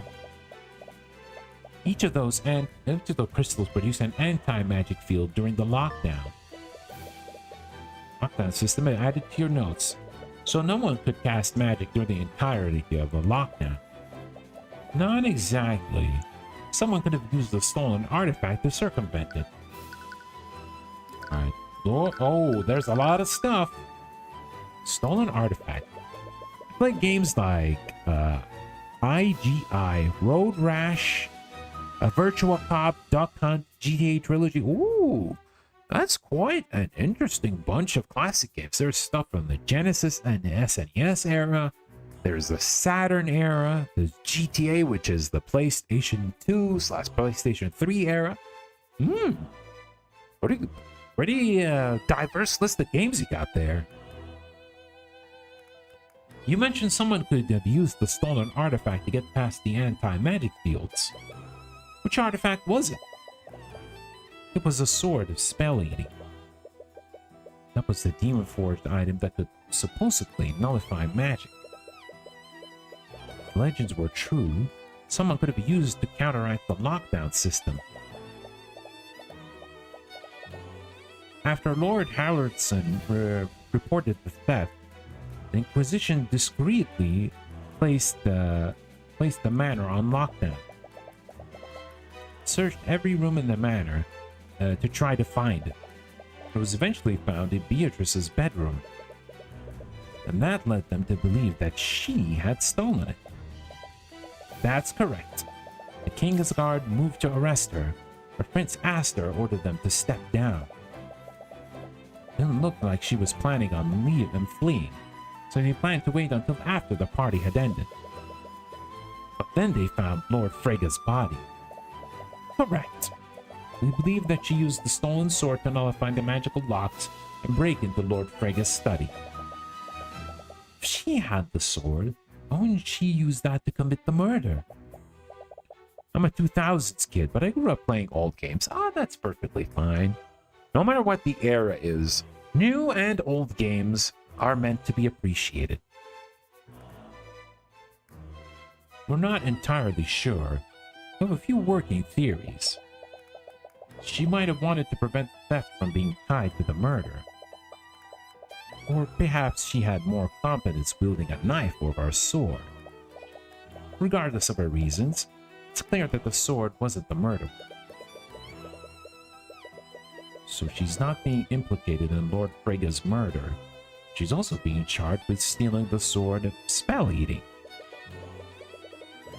But what possible reason would she have to do either of those crimes? Since the body was found here, was Lord Frege locked in this room during the lockdown?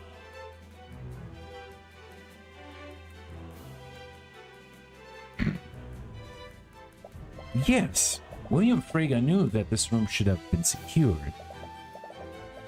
He was supposedly in a bad mood, and had locked himself in this room for most of the night. He refused to let anyone into the room. The only person he spoke to after that was his daughter. His daughter? Are you talking about Miriam? No, Lord Frege had another daughter. I'm referring to Life Frege, Lord Frege's middle child. She tried to tell her father about the theft. He was apparently preoccupied with something else. He said he wanted to stay in his study for the rest of the night. When did this happen? It was shortly before the lockdown was activated, a little after 1 a.m. I see. Oh, so that's Life, huh? Life must have been the last person to see Lord Frege alive, then. Should speak with her and get more details about Lord Frege's action that night.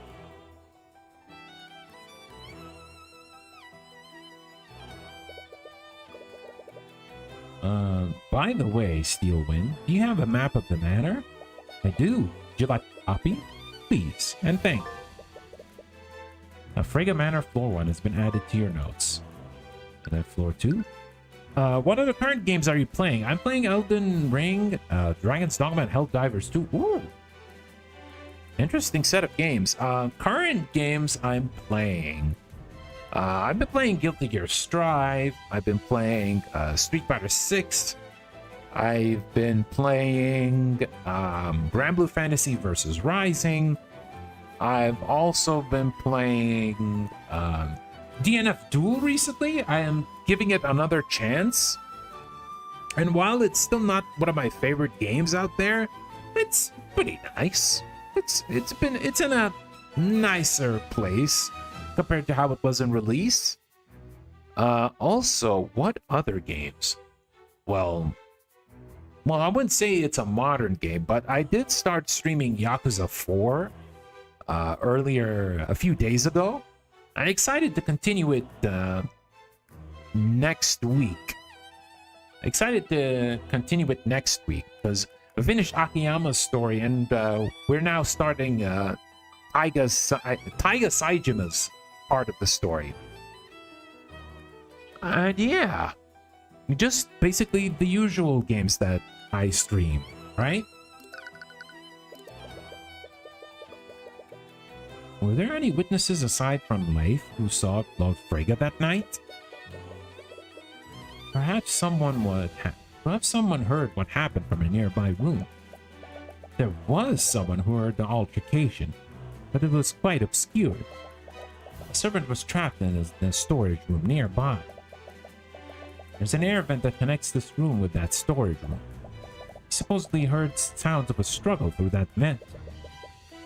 What did this witness hear? There were sounds of a struggle before he heard Lord Frege choking on his own blood. When the lockdown was lifted, he informed the Kingsguard of what he heard. That's when they discovered the body. I see. Who was this servant? I believe you actually know him. His name is Jan Hughes. Wait, Mr. Hughes is here? I never expected to see him again, much less here of all places. He heard the altercation. definitely want to speak to him. Okay, Beatrice. I'm lacking a lot of information about the defendant. I'm too busy playing gacha games. Hopefully I can finish all the events soon so I can play SMT 5 and Persona 3 Reload and Fate Samurai. Ooh.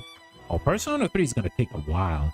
I haven't played Yakuza, but I did play Judgment and loved it. I also played Like a Dragon, Ishin. Oh, good choices, good choices. Yeah, pretty much the older Yakuza games are pretty much kind of similar to that of Judgment.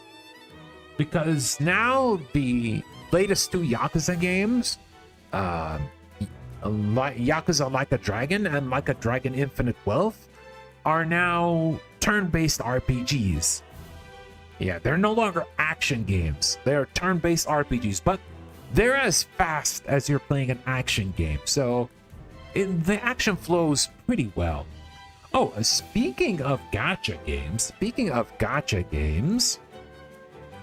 there has been an interesting Twitter page that showed up, I believe, fairly early today. Let me see if I can find it. I don't know if some of you guys are familiar with it, but apparently Uma Musume is finally getting an English release. After, I believe, how many years of service? Almost 3 years of service?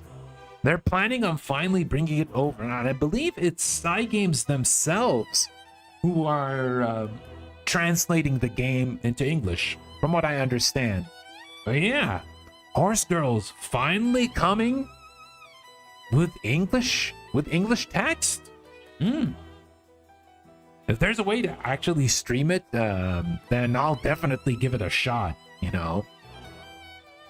Hopefully it doesn't end up like Dragalia Lost. Yeah, hopefully it doesn't. The Japanese version is still running pretty fine. It's been going 2 to 3 years of service. And yeah, it's doing pretty decently. Not as much as Grand Blue Fantasy, but it's doing pretty well. For some reason I can't get it to turn-based, and I can't make the decision if I should get Baldur's Gate 3. Well, give it a bit of a thought. If you have the money and you want to try something new and different, then give it a shot, because Baldur's Gate 3 apparently is very well loved. It's a very good game, so you can actually give it a shot. Why not? If you want. If you have other games that you have in mind, then maybe you can keep it in the future, but never try to hesitate when it comes to having new experiences, because you may never know. You may get to love that game a lot. From the way you were both acting, you and Aster seemed to know her. Your mentor didn't tell you about her? No, I try not to pry into her business. I see. I honestly don't know much about what happened either. But Beatrice was Lord Freya's eldest daughter, the former heir to House Freya. Former heir? About 5 years ago, she fled Freya Manor and went into hiding. None of us knew where she'd gone. She ignored any attempts we made to contact her. She even used her magic to prevent us from scrying her. Last night's ball was the first time in years that Aster and I had seen her. Beatrice's story has been added to your notes. If that's true, how did Miss Tamora meet her? The meeting. Do you happen to know why Beatrice was meeting with her father after all these years? I have some ideas, but nothing concrete. I was hoping you could tell me. Tamora and Beatrice have refused to disclose anything about their meeting. Damn it! What could that meeting have been about? Speaking of which, I haven't seen Tamora anywhere in the manor. As the defendant's attorney, I would have thought she'd be here to investigate the murder alongside you. That is strange, but Miss Tamora always had her own way of doing things. Perhaps she's using a different strategy. Anyways, I imagine that she met with her father to request financial aid. Why do you say that? I have it on good authority that she was deeply in debt. It's the only reason why she would speak with her father after all these years. It's also why I believe she murdered her father. You think she murdered him for his inheritance? It's the only motive that makes sense. Alright, there's a lot to work through here. Prosecution will try to assert Beatrice committed the murder. What would she have needed to do to carry out all of the actions described?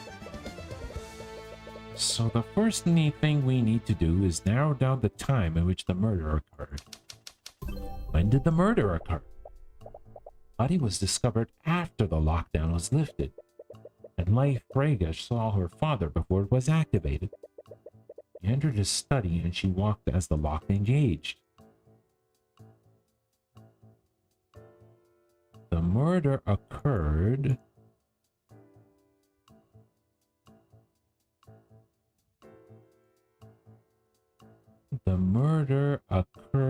before the lockdown, right? Okay. For Beatrice's part? No, okay.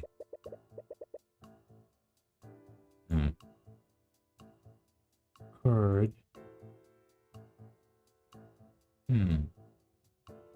The murder occurred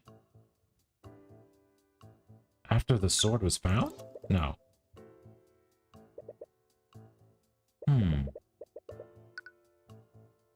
When did the murder occur? Should be the murder occurred during... No, it can't be during the lockdown. That's impossible.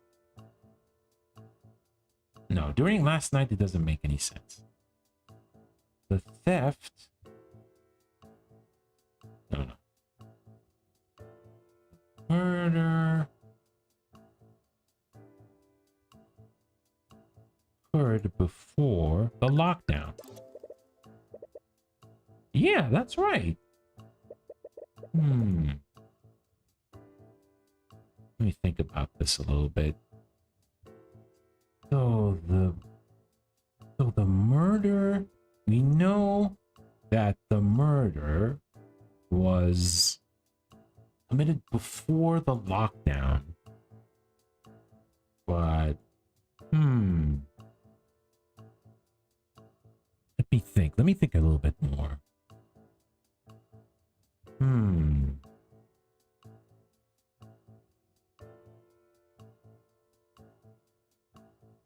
What kind of rules does this minigame have? You have to match the words that make the most sense when it comes to the question.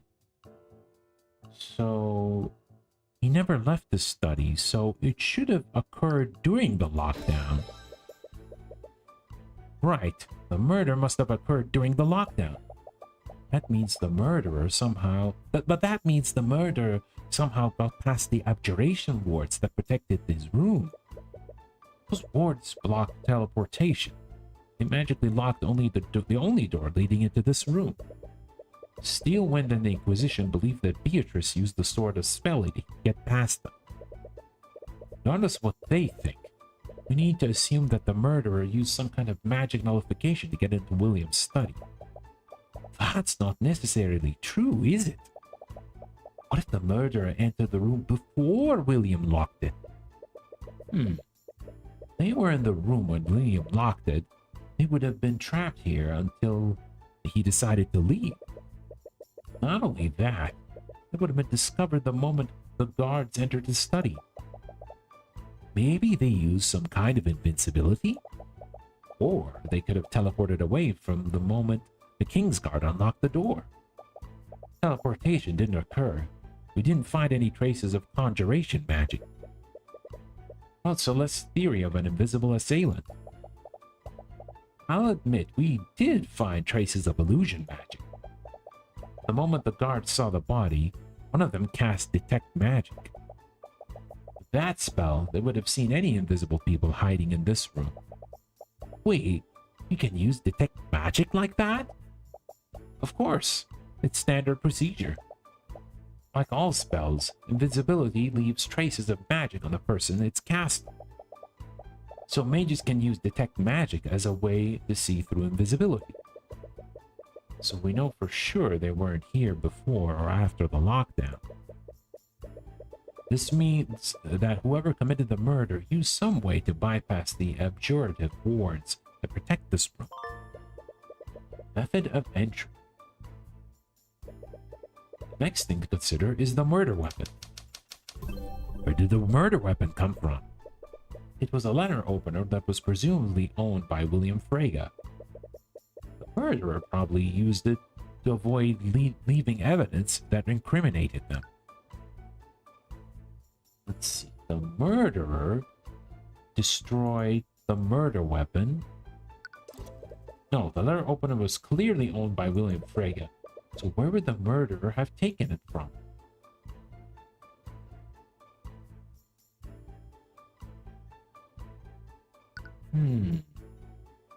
Let's give it a bit of a think.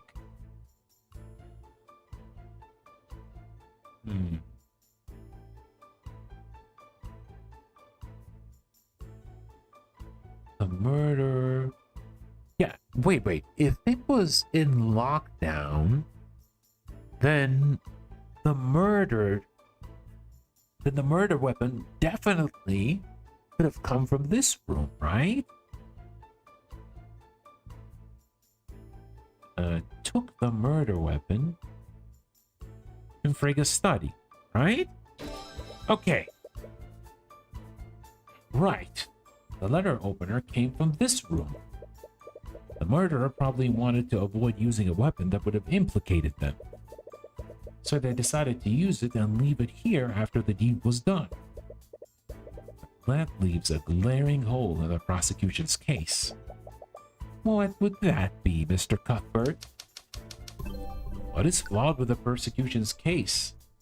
Beatrice Frege is completely blind.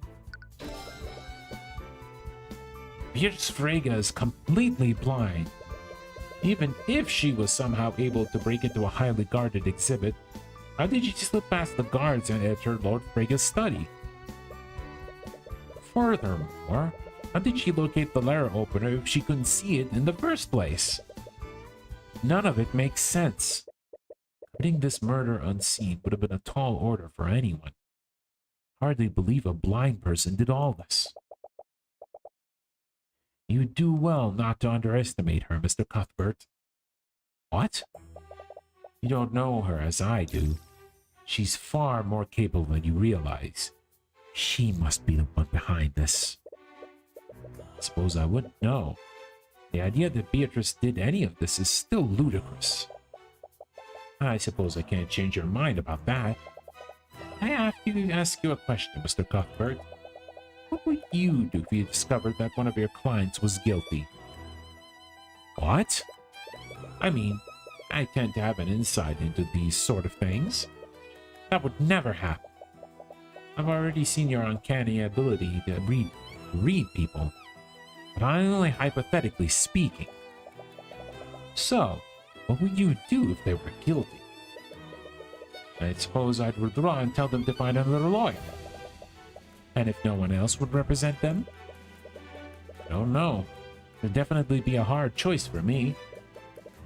I would never be able to represent them if I knew the truth.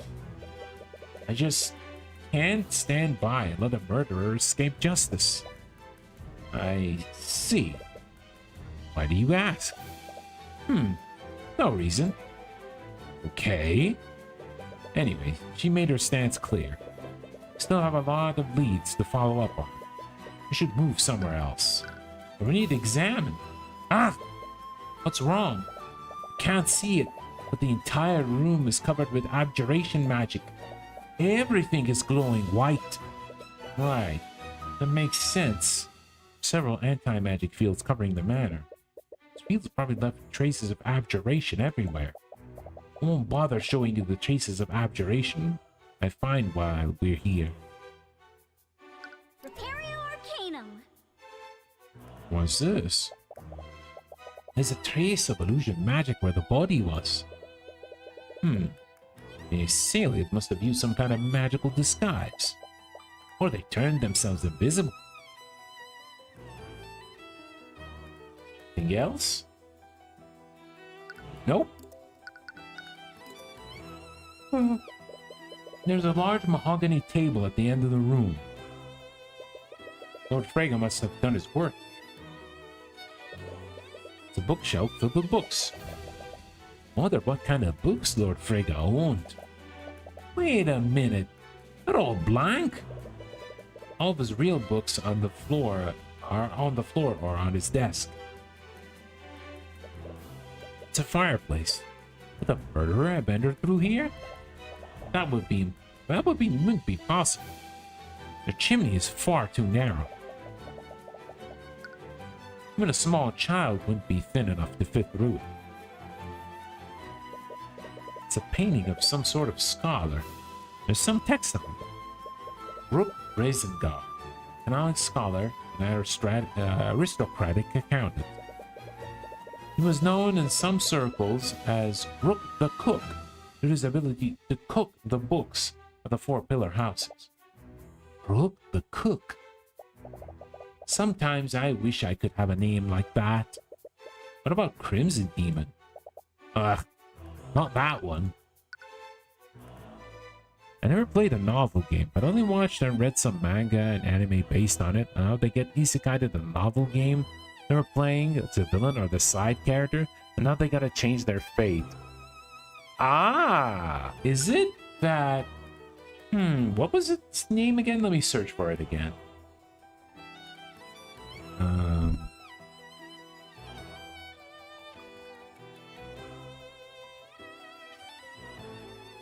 What was it again? It's a villainous isekai, but there's quite a lot of villainous isekai. Let's see.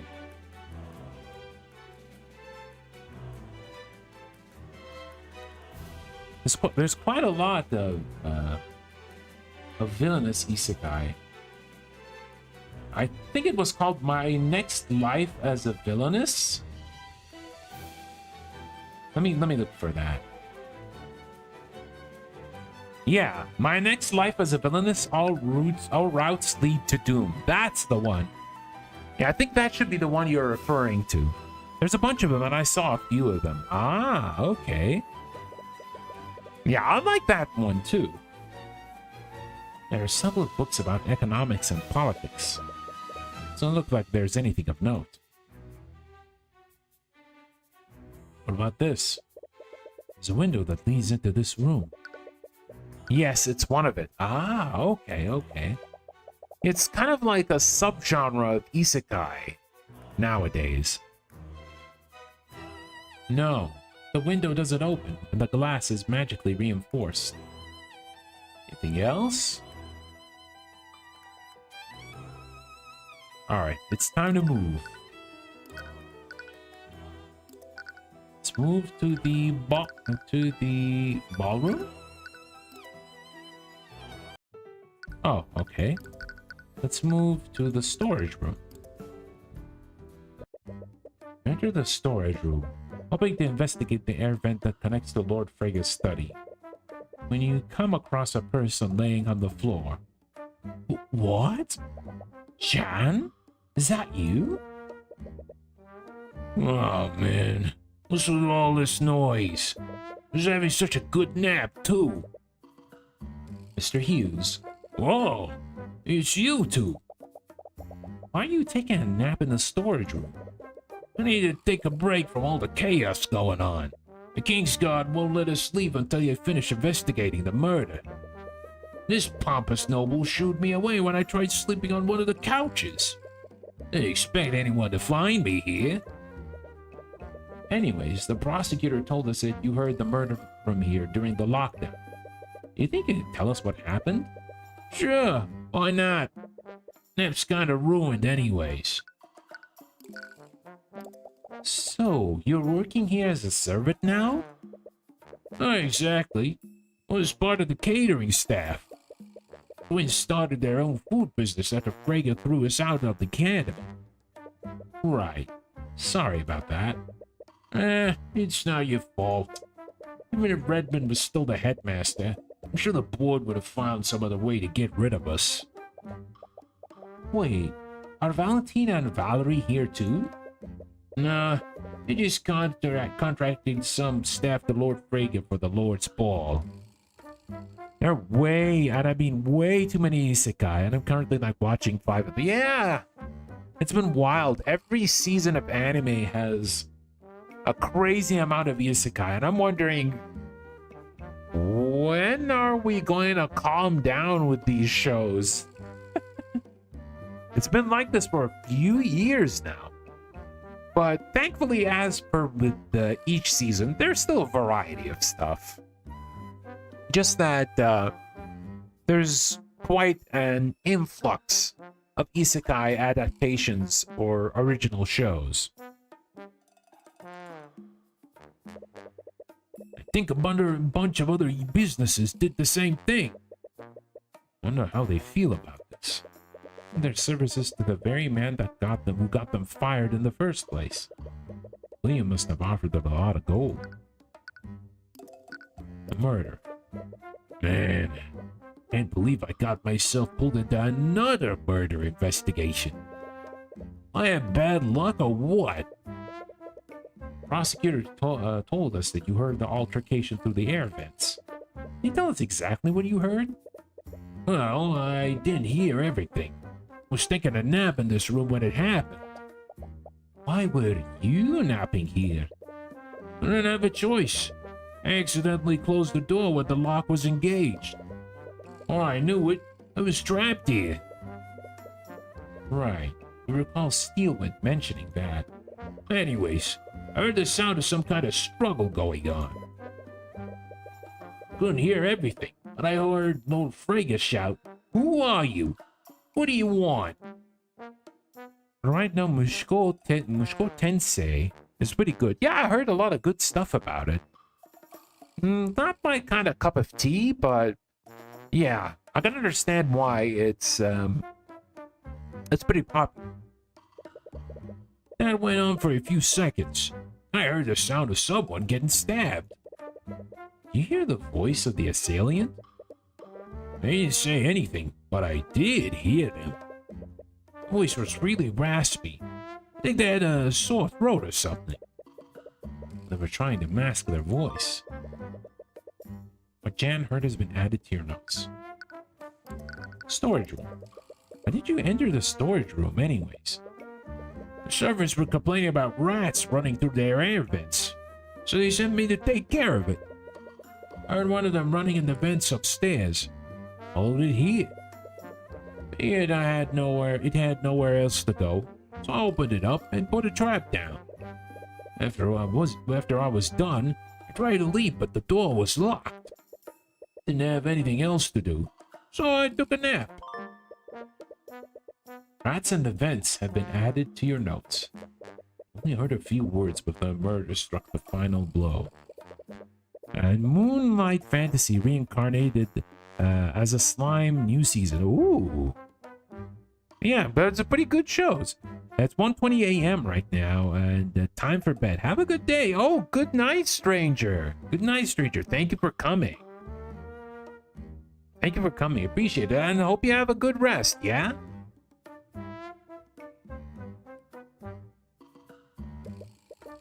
For now, you should probably move somewhere else and gather more information.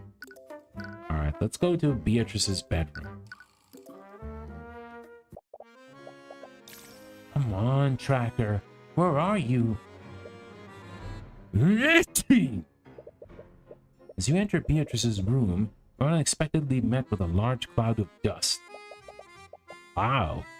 This place has not been cleaned. Oh.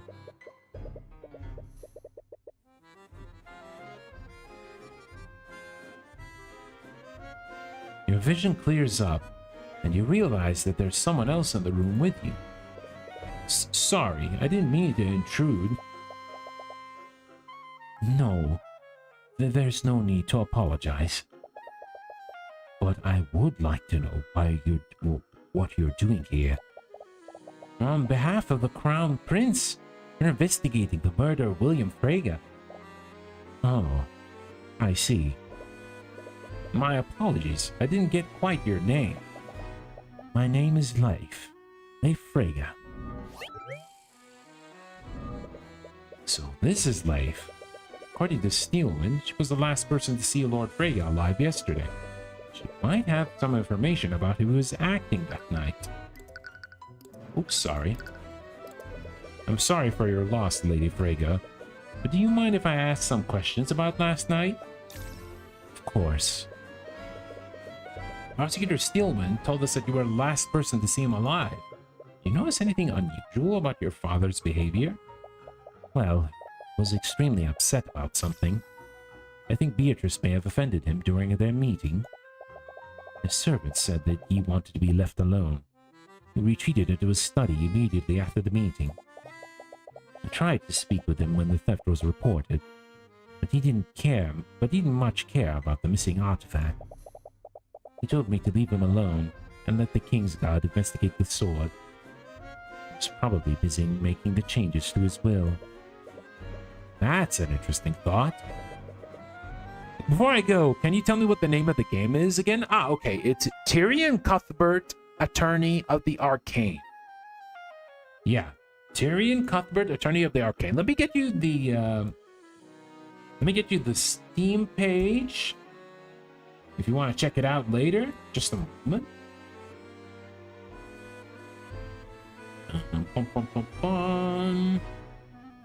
Just a moment. And there you go. Feel free to check it out whenever you can. And if it's, well, if like it's a little overwhelming when it comes to reading, I have a nice little playlist of me playing the game. You can also check that out. And you're gonna do a lot of watching because this is like the 8th part.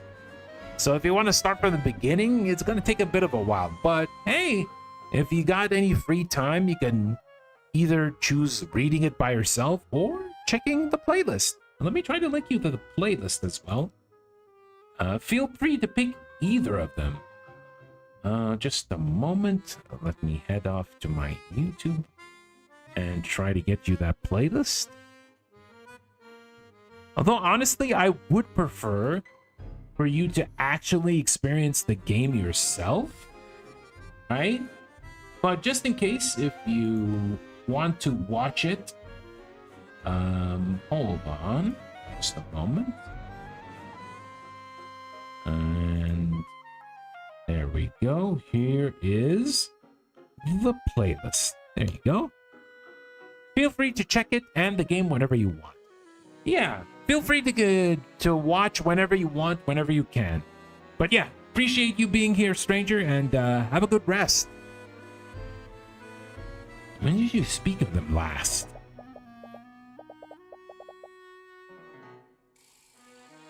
Yes, don't forget to subscribe, turn notifications, and join the Discord if you want. Oh yes, I do have a Discord. I usually do pings on the Discord. Let me try to get you the Discord link. Feel free to join if you want. Okay. Let me get the Discord link. Just a momento, please. Where is this?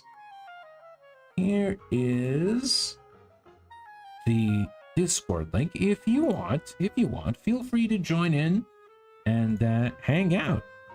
Yeah, there you go. There you go. Yeah. All right. All right. Good night. And yeah, I'll see you very, very soon. Yeah. Take care, stranger. It was before they activated the lockdown. It was a little after 1 a.m. that night. Leif's testimony has been added in your notes. Do you have any idea what he was doing in his study? What? No, I have no idea. That's some fear from her. Lady Freyja, is there something you're not telling us? It is important that we know about your father's action before his death. I'm sorry, I don't know anything else. My father was a private man and didn't share much with anyone, even his own family. I wish I could be of more help, but I really don't know anything else. refuse to believe that's why he was killed. She's clearly holding something back. And reveal what she's hiding through an argument, she might be more willing to cooperate. You'll need more information about William and his will first. In the meantime, you should figure out what else she knows. I noticed this room has been cleaned recently. Do you know why? It's because I have forbidden the servants from cleaning this room. And why would you do that? Beatrice is very dear to me. I couldn't bear to have her room disturbed after she was left. This room was the only memory I had of her after she left. I suppose that makes sense. Must have been holding on to her hope that her sister would return.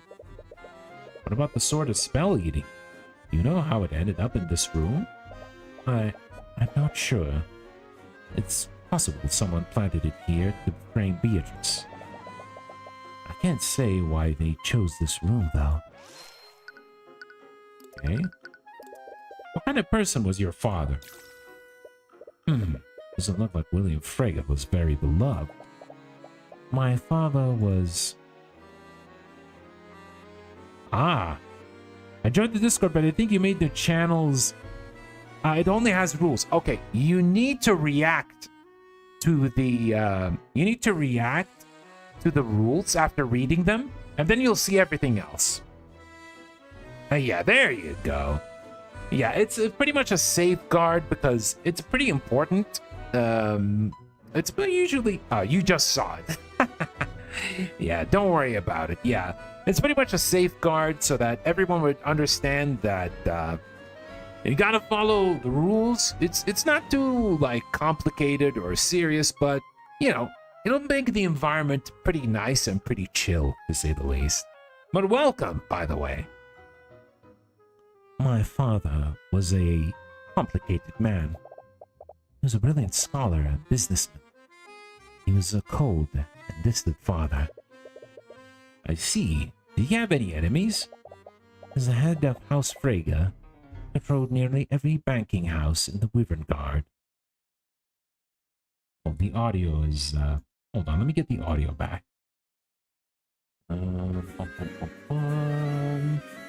Nope. Audio's back. Okay, it's late. Alright, see you soon, stranger. There were many people who resented his wealth and power. Can you remember anyone specific? Perhaps someone that he slighted recently. There was Lloyd von Sanctus. Oh, Sanctus is back again. Ruling Lord of Oranax? Yes. I heard that he was recently involved in a court case. My father has been using controversy as an opportunity to slowly take control of Von Sanctus Industries. Two very different, unpleasant individuals clashing with each other. From what I've heard, he's been extremely bitter about that. Von Sanctus's reputation must have taken a hit after the Dracogen trials. I doubt he'd get himself involved in another murder. You'd never be too sure. I want to speak to him and get more details. Although, he would consider cooperating with you? Anyways, are there other enemies he might have had? No. None that I think of. What can you tell me about Beatrice Frege? I heard that she fled the Frege estate 5 years ago. Before she left, Beatrice was one of the most powerful mages I'd ever seen. She is incredible. At the age of 13, her talent for magic had even eclipsed my father's. It was never enough for him. What do you mean? When my mother died, I desperately wanted a son. He only ever had daughters.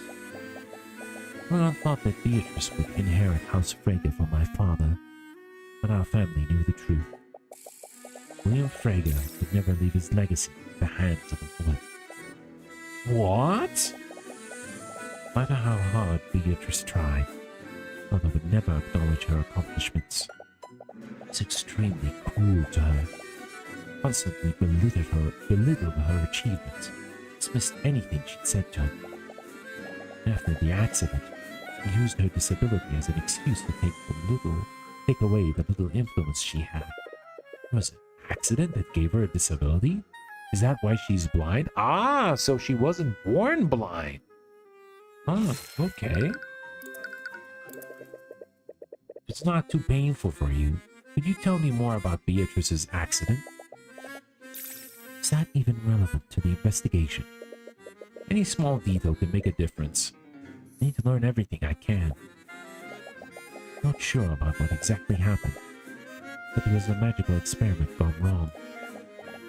Beatrice was working on a project at the Imperial Academy. She was trying to create a new spell formula. Still not sure what happened, but there was an adverse magical reaction. The result, the explosion seriously injured her and left her completely blind. Can't imagine how she must have taken that.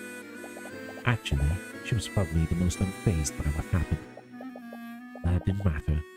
My father saw his opportunity. He told me that he was relieving of her duties so that she could recover. But I knew the truth. He was going to take away her political power, social standing. She was reduced to a mere decoration for our home. That must have been why she left. Did she contact you during the time she was missing? No. No one heard from her during that time. But as much as I was worried for her, I was also a little happy.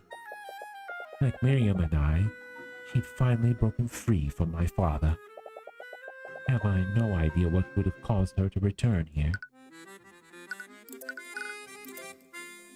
Okay. Can we talk about the bill, maybe?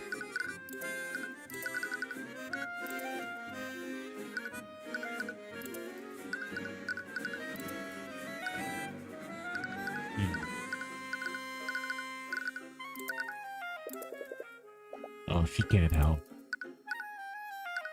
Oh, the ballroom? No. We gotta examine. It's a highly extravagant bed. It's similar to the one Miriam is in Miriam's dorm. Okay. It's a table for guests, but extremely dusty. Its dresser covered in a layer of dust. Looked like it's been touched for years. Heck, magic? Ooh, what's this? There's a trace of transmutation magic under the bed. I can't see it clearly. Let me take a closer look. It's Crimson Lotus. What? It's my sword! What? Never knew her sword had a name. So this is where it's been. Why would it be here? This is also the room where they found the sword of spell eating. Are the two thefts related somehow? But why? The only thing similar about them is that they're both swords. There's definitely more to this. What? Celeste's sword has been updated in the notes. Is there anything else? Huh? I think you've learned everything you can from it. Perhaps you should move elsewhere. Sitting room? You can move there. Explore the manor further and find one of its many sitting rooms. There he is. There's that son of a gun. And there, you happen to spot a very familiar face. He's sipping on a glass of wine, and his expression turns disdainful the moment you enter the room. Oh, wonderful. It's as if my day couldn't have gotten any worse. Juan Sanctus, what are you doing here? The head of a noble house has just been murdered. I can't very well return to Arnax when my affairs are in such disarray. Anyways, forget what I'm doing here. What are you doing here? Oh, I just wanted to have a friendly chat with one of my favorite nobles. I hear that you've been keeping busy since we last met.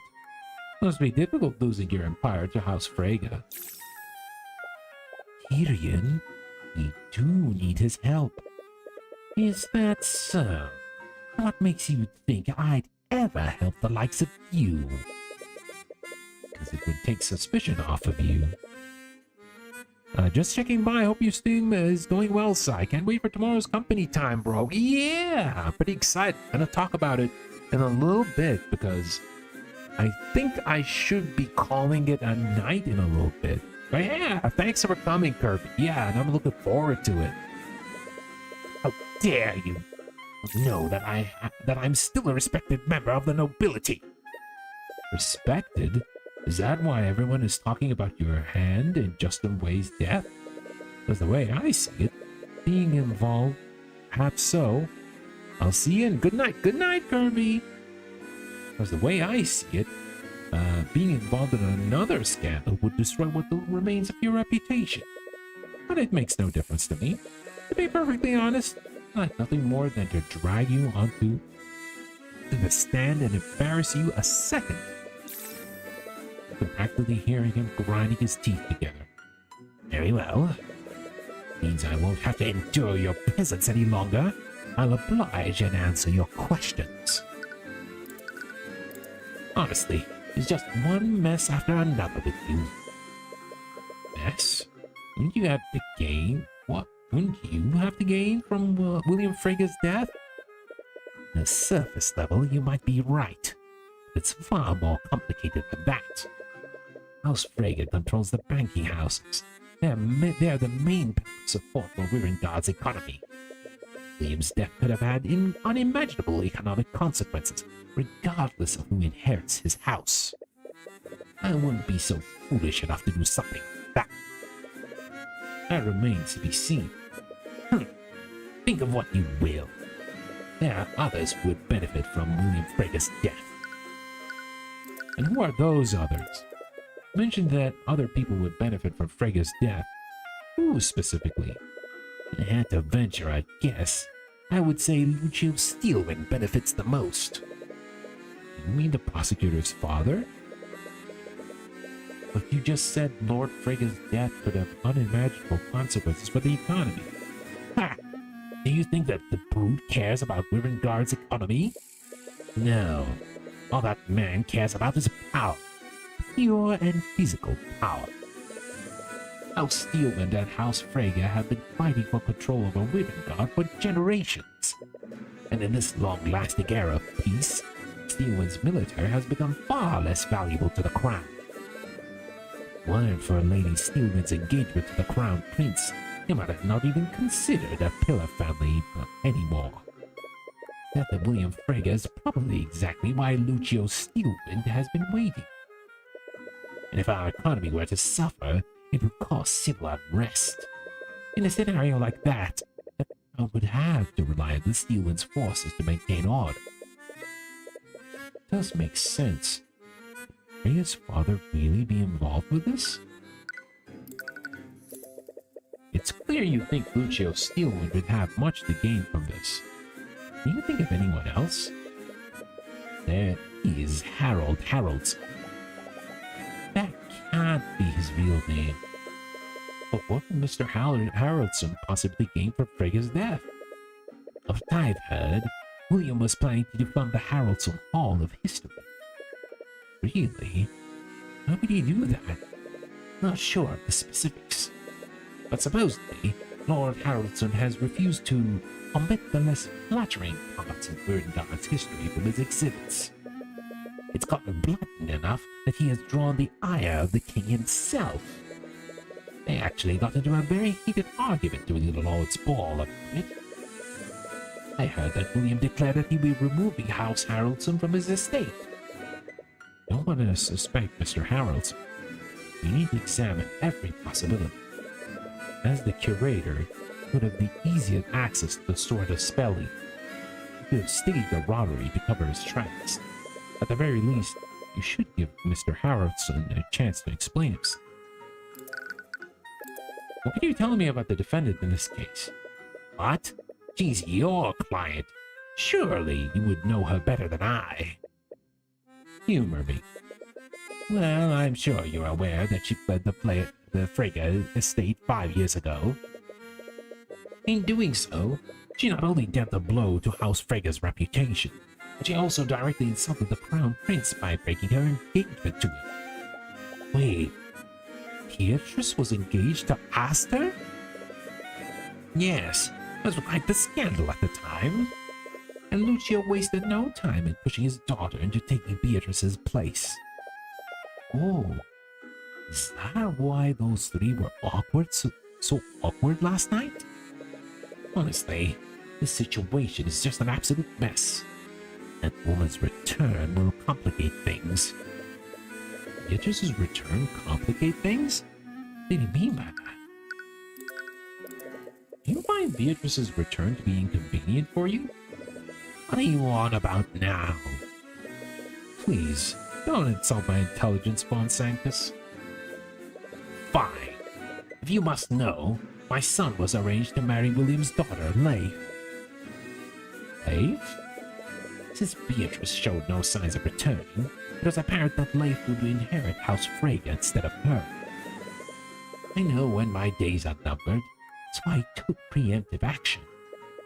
William wanted a male heir, and I needed to preserve my house, so we both came to an accord.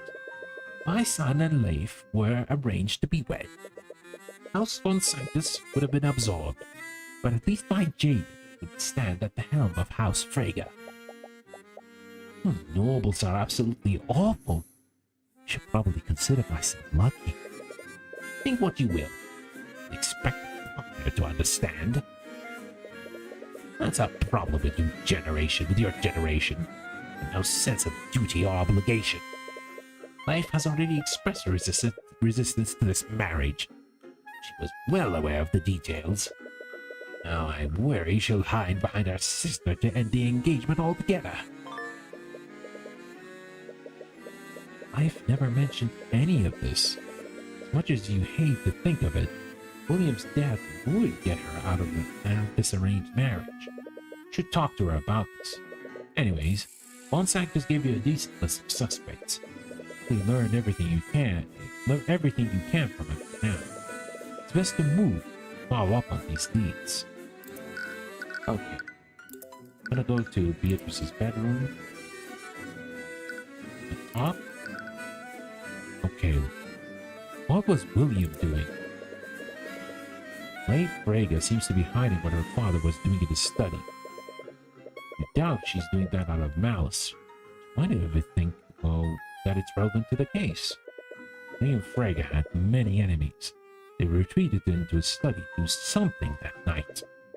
And that something could be related to why he was murdered.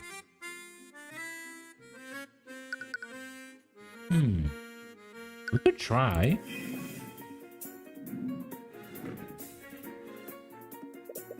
Is there something you're not telling us, Leif?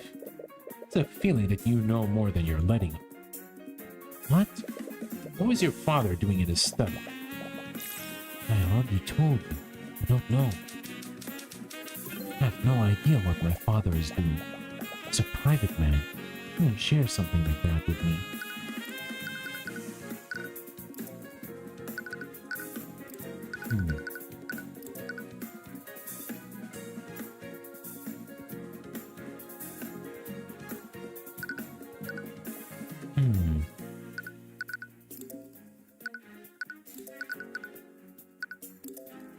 Let's see, which one are we going to choose? Oh, shoot. Oh, we probably need some more evidence. Oh, no.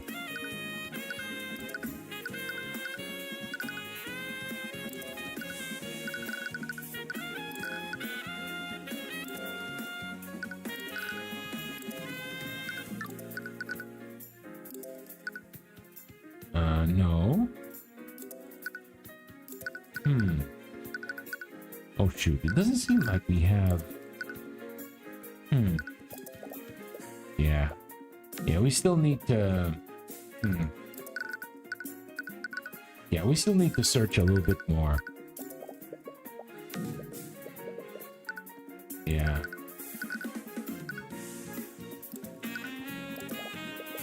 Yeah, we'll probably lose this for now.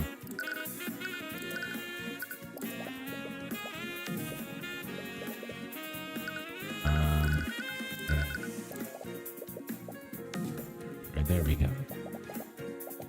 The answer will remain the same. Damn it. Alright, we lost the argument. Let's move, shall we? It's a gallery. Oh, let's move to the gallery. Return to the gallery and see a legion of knights inspecting the crime scene.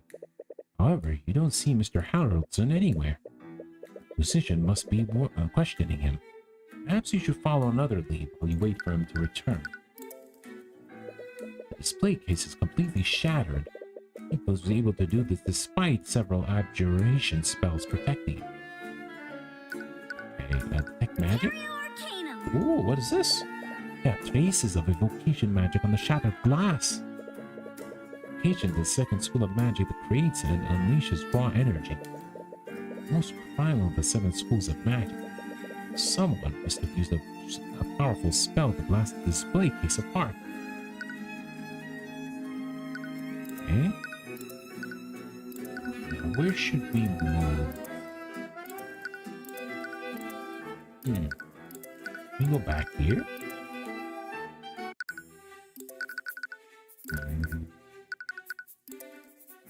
Yeah, I think we already checked here. What about this? Yeah.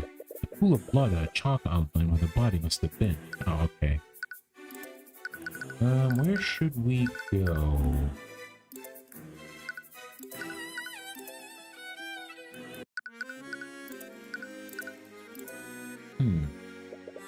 It's painting some adventures in a tavern.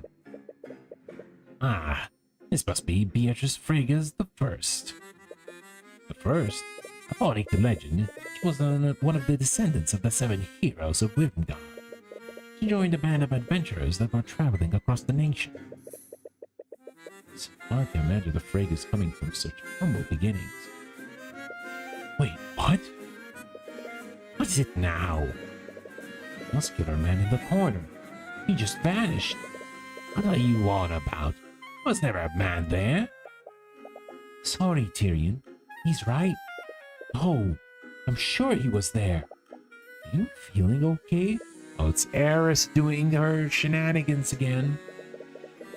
It's definitely Eris. She did the same thing in case 2. Perhaps your lack of sleep is making you see things that aren't there. Every part of this house exudes wealth. Wealth that gets siphoned out of the common. Don't think we can see anything. We'll go to the ballroom.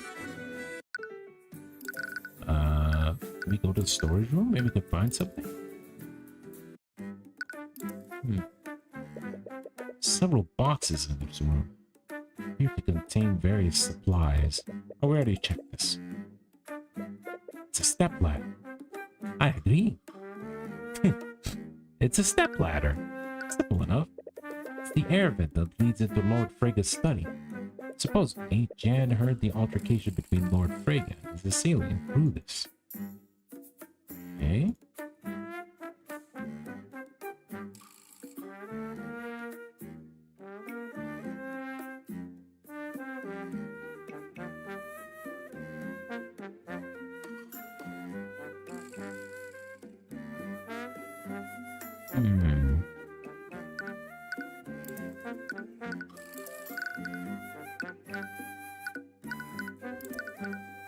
It's kind of a funny theme that they have here.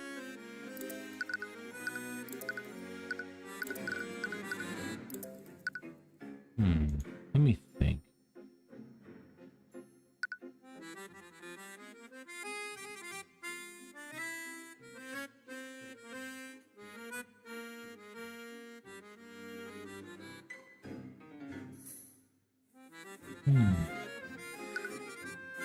I think we'll try to give it another shot. We'll give it another shot. Alright. Yes. Let's give it another shot.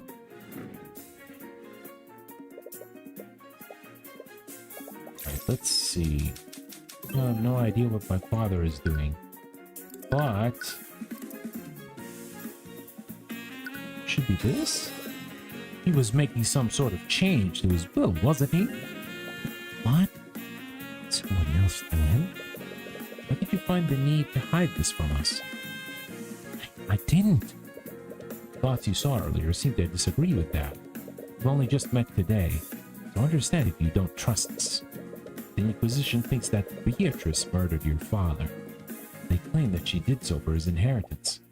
That's absolutely absurd. Regardless, your father's inheritance is the likely motive behind his murder. Many people would have a lot to gain from his death. Including you. Excuse me? I was not involved in this. How could you even think that I'd be capable of something like this? I didn't mean to imply you were involved in this, but it's clear the murderer's motive was to take care of House Frege. Not so sure. We're the last person to see your father alive. Possible they've been lying to us. Prosecution clearly won't shy away from prosecuting members of your family. Your sister's truly innocent. Where do you think they'll turn their attention next? Now this makes a lot more sense. Didn't mean to imply you were involved in this. It's clear the murderer's motive was to take over House Frege. That means that their plan heavily relied on where Frege was leaving his assets to. So I need to know, Miss Frege, how is your father planning to change his will? I don't know. I was never aware of the details of my father's will. I already told you, my father was a secretive man. He didn't share the details of his estate with me. He didn't, huh?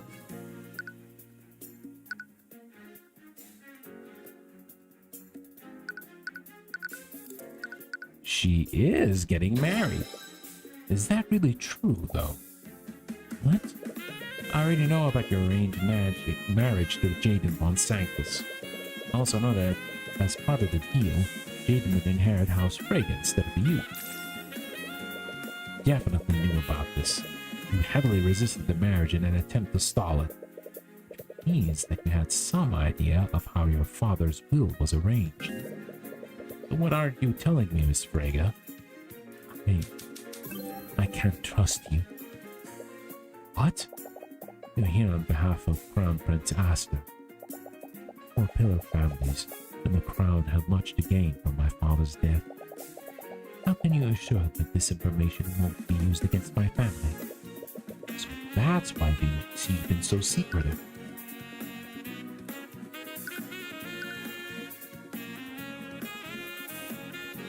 There's nothing I could possibly say to make you trust me. Please understand, I'm only trying to find out who murdered your father. There's nothing I could possibly say to make you trust me. But please understand, I'm only trying to find out who murdered your father. But to do that, I need to know everything that he was doing that. You went one. Nice. I have no reason to trust you. But somehow, I can tell that you're being sincere. Will you really protect Beatrice? While to reassure that you will, something in the back of your mind stops you to get to the truth of what really happened. Okay, that's what you're truly planning to do. Tell you what I know. I wasn't trying to be uncooperative, but I didn't know who I could trust. Considering the circumstances, that's perfectly understandable. Not sure why. My father was extremely upset that night. According to him, Beatrice had returned, was even more impudent than before. He was angry about something she said during their meeting. Did he tell you what their meeting was about? He didn't, and I honestly didn't care. I was so happy that my sister finally returned. My father clearly felt the opposite. Before he entered his study, he told me that he would be pruning the family tree. He was going to disinherit my sister and several other members of our family. Probably started drafting a new will to reflect that decision. It's been updated. Has anyone found the draft of this will? No. It was one of the first things I looked for after the investigation began. Modified will is missing? I doubt that it could be even be enforced. Never got a chance to submit it for probate before he died. Can't discount the possibility that the murderer destroyed it. Anyone else know about this? No one. I didn't even tell Lady Steele when she was questioning me. So would it have given Beatrice a motive to commit the murder? Anyways, thank you, Miss Freya. Mr. Cuthbert. Yes? My sister is not a bad person. There's no way she'd do something like this. Despite what she says, she seems to have some doubts. She's in good hands. Ruby Timor is the one defending her in the trial, after all. I hope so. Anyways, I think that you'll learn everything you can from Lake. So we need one last person to speak with. Harold Haroldson.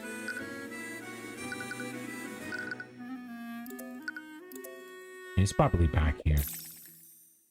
This is a complete mess.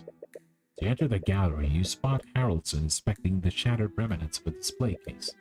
If you recall correctly, the display case that he's looking at once held the sword of Spelling. Oh, Mr. Cuthbert. I had a feeling I'd be seeing you again. He's working for the Crown Prince. Can he be trusted? Seems that word has spread about your deal with Aston. Hello again, Mr. Haroldson. Harold. Right, Harold.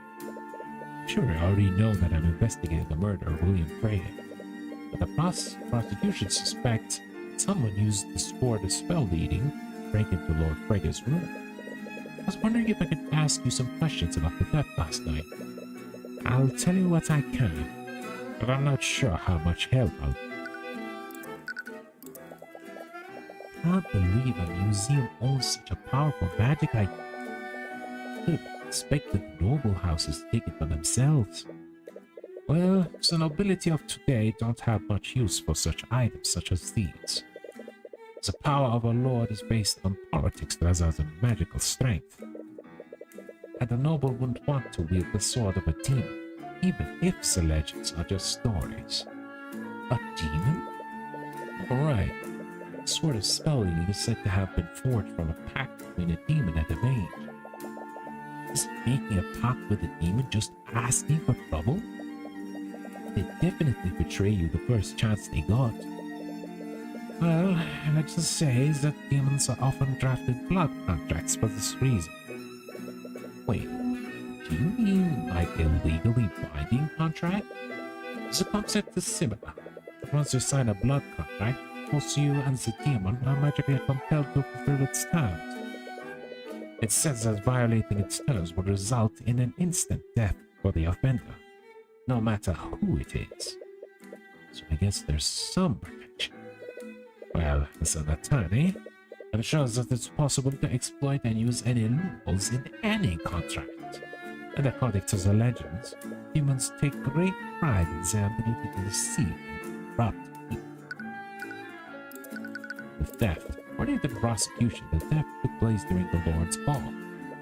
Shouldn't there have been plenty of witnesses in the gallery at that time? That's the strangest thing. Supposedly, the gallery room was completely empty when it happened. But that can't be right. And honestly, I had no idea how anyone could produce enough magic to shatter the display case anyways. Are the wards protecting the case that powerful? They were powerful. That's not the issue here. It would be one thing to dispel the wards and remove the glass protecting it. But another thing entirely to completely annihilate the abjuration wards and shatter the glass. Doing something like that would require an extremely powerful spell, far more powerful than what would have been needed. So you're saying the force was applied was excessive? Yes, that's not the worst of it. It's clear that the sword of spell eating wasn't the only item that was stolen. What? Was another artifact stolen that night? You mentioned another item was stolen. Yes, It's extremely concerning. After the sword of spell eating was reported missing, I checked the other exhibits. That's when I discovered the armbands of intellect had been stolen as well. But unlike the sword of spell eating, we still haven't found the armbands. The glass case where the armbands used to be removed. The glass case was completely intact. The thief didn't shatter the glass. Exactly. Moreover, the armbands were actually replaced with a very well-made replica. What? What's going on here? Two thefts are completely different from one another. Even related? Two different thieves coincidentally steal from Harold that night. You mentioned that someone would have needed a powerful spell to shatter the display case. Did that narrow down the list of suspects to the theft? Not everyone attending the ball could spread spells that powerful. Well, according to the Inquisition, Beatrice Frega's magic was powerful enough to have done this. Discounting the fact that she's completely blind. Yes, I am well aware of that. And it doesn't sit quite right with me either. Is there anyone else at the Lord's Ball capable of matching Beatrice's power? Only the heads of the four pillars could have invoked magic this powerful. Apparently, Beatrice is an exception to that. She's really that powerful? Is she being scapegoated by one of the house thieves? But the cases aren't being opened normally, aren't they? Otherwise, how would you transport the artifacts from place to place? Ah yes, the magical locks on the case can be disabled. That's some fear. Is he hiding something? How are they normally disabled? They can be turned on and off using a spoken password. How many people know this password? Only myself. Personally oversee the transport of the items once they're moved. So Harold could have stolen the sword that night. He have staged a robbery to cover his tracks? Harold, witness told us that you got into an argument with William Frege on the night of the murder. Was William Frege planning on defunding the Haroldson Hall of History? Yes, he was. He made that very clear. But that doesn't mean I had anything to do with his murder. We're not saying you did, but I need to explore every possibility. I need to ask, did your argument that night turn hostile? I'll admit that our discussion turned heated, but it never escalated to threats of violence. How insulting he was. It should have. William was being unreasonable. I was frustrated. That's all there was to it. Deserved what happened to him. It shows more resentment than he's letting it. Did you have any conflicts with him prior to that night? We have had disagreements in the past. There was even pressure from the royal family about what I was displaying in my museum. The king believed that some of my exhibits were too controversial for the public eye. What do you mean? I'm sorry you noticed the rising tensions between the common folk and the nobility. I've never wanted to be shy away from the bloody parts of Reverend God's history. Citizens must know about these parts of history. Otherwise, they're liable to repeat them. However, the king believed that my historical exhibits did nothing but dig up old wounds. Nothing but simpletons. A lot of them. The nobility thinks they can smooth public relations by censoring history, as if they couldn't get any worse. Anyways, it's clear Harold is passionate for his work. That passion drive him far enough to commit murder, though? Thank you for your time, Harold. Harold, I think we'll be on our way now. We have a lot of info. None of it really leads anywhere. So many people had a murder William Frege. Who actually did it? Perhaps you should take some time to review everything that you've learned. One of aside, I took a look over the events that happened last night. All started when the sword of spell eating was stolen. What do we know about the thief of the sword of spell eating? The thief might be a powerful mage. Eh? No, we don't know who specific. Ah, okay.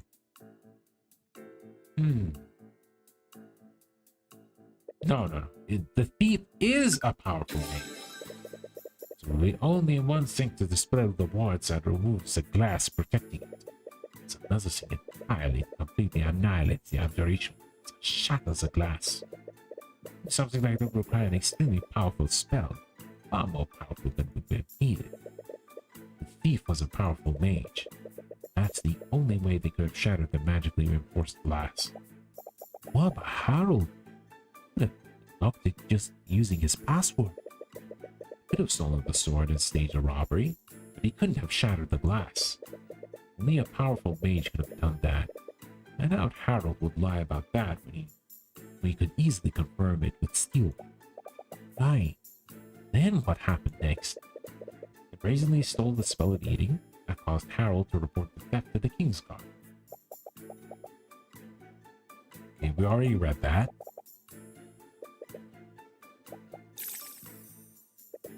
And then there's Leif's statement. Already read that as well.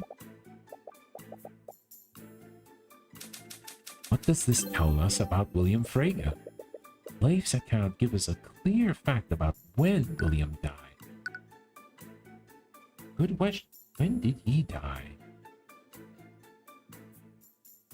William died. Yeah, I think we mentioned that earlier. It was after the lockdown. William Frege was murdered after the lockdown was activated. Means that whoever killed him bypassed the lockdown to the magically locked room. They had to have used the sword, right? That's likely. Not necessarily true. An anti-magic field would have also had the same effect. The murderer could have stolen the sword of spell eating to throw off the investigation. Anti-magic field is a high-level spell, but many mages would be able to cast it. I doubt any of these nobles here will let us see their spell compendiums, but because of how powerful anti-magic field is, I still conclude that the murderer is a powerful mage. It actually narrows down a list of suspects. It's still not concrete evidence though. We haven't spoken to all the suspects yet. Right. I never had the chance to speak with Lucio Steele. In his status, I wonder if that would even be possible. Either way, it's a good start. And it's not as if we're defending this case.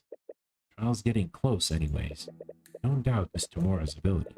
Should share what you've learned before the trial begins. It feels strange that you haven't seen her since the investigation began. She might be meeting with Beatrice at the dungeon. Let's go to the dungeon. Arrive at the dungeon and search for Miss Tamura. She wasn't at the crime scene, so she must be here to discuss the case with Beatrice. Or at least that's what you thought, but you don't see her anywhere. Oh, Mr. Cuthbert? Oh, hi. So caught up in your thoughts, you didn't notice that you were walking right in front of Beatrice's cell. I didn't expect you to be here. Ah! Celeste lets out a shriek as Eris approaches you two from behind. Split second, you see her hand dart towards her sword. Here's that she still hasn't gotten her instinctual fear of Eris. Eris? What are you doing here? Beatrice is actually an acquaintance of my father. He sent me here to help her through this ordeal. It brings up many more questions. You don't really have time to pull on that thread. Less than an hour before the trial begins, you need to find Miss Tamura. Have either of you seen Miss Tamura? I have some things to share with her. She was here. She left to retrieve some documents from our office. Do you have any idea when she'll be back? She didn't say. If your discussion has something to do with this case, I'll pass a message on to her. You feel a little hesitant for some reason, but it is her life on the line. Anyone should know about what you found during the investigation. It's her. Okay, let me tell you what I know. You spend some time going through your files with Beatrice. List of suspects, there's possible motives behind the murder. With each revelation, she becomes more uneasy. When you have someone framing must the stress of her out. I see. You've certainly been very thorough. Yes, but I have no concrete evidence that points to anything. We underestimated him. With these findings, the Prince Aster might suspect something. What? Sorry, I was just deep in thought. Able to catch one of these thoughts. Beatrice, I'm sure you're aware that Prince Aster has your best interests at heart. I know. We haven't spoken for the last 5 years. I still consider him a dear friend. I suppose you have no issue with sharing these findings with me. Of course not.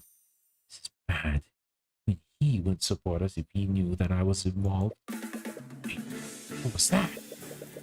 Todd just said that she was involved. She actually murdered her father?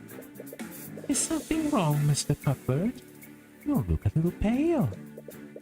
Beatrice was actually behind this? How? She's completely blind. She could have navigated through the manor and avoided the guards. No, you must be taking her thoughts out of context. That's it. Mr. Cuthbert, perhaps you should get some rest. You look dreadfully tired.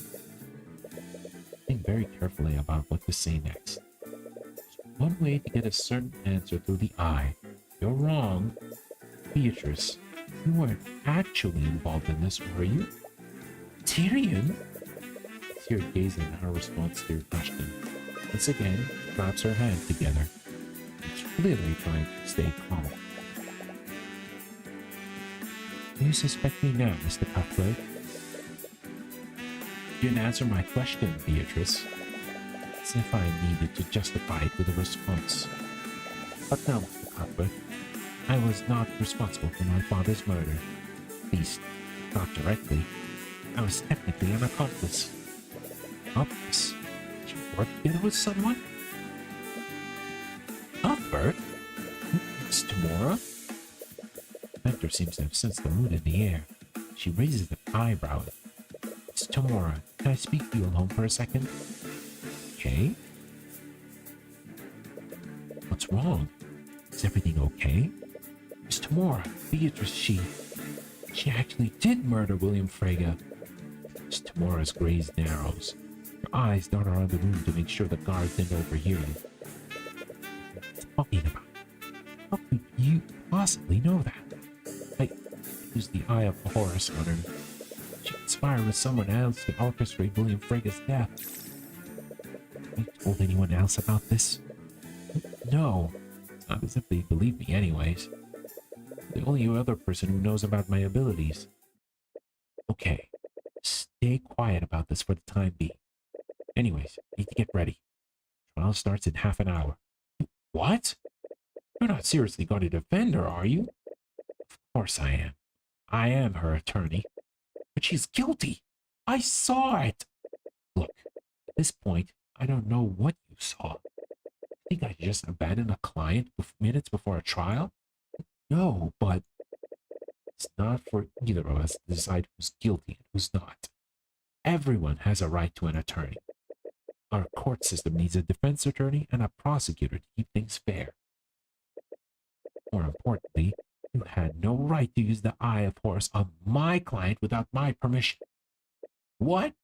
But I don't have time to argue about this. We will be talking about this later. Before you have a chance to respond, Miss Tamora walks away. Celeste sees both of you awkwardly approaches you. Hey, Tyrion. Everything okay?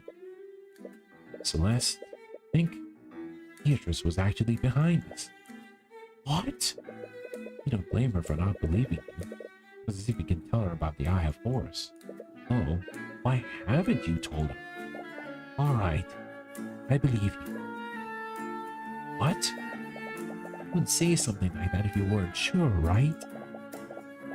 But if what you're saying is true, what do we do now? Think long and hard for a moment. I don't think we need to do anything. What? Steelwind is handling the prosecution. She's definitely no pushover. Beatrice is truly guilty. You just have to trust her to get the job done. Either way, I don't think we're in any position to get involved. Alright, you say so. It's really none of your business. You have no stake in this. You're not obligated to do anything. You've done everything you can. It's in their hands now. It's none of your business. This isn't your fight. William Frago was a tyrant and bigot anyway. He's a noble who did nothing but steal wealth from the common folk. The world is better off without him. And it's not as if you didn't try. All you have to do is wait for the trial to run its course. Objection!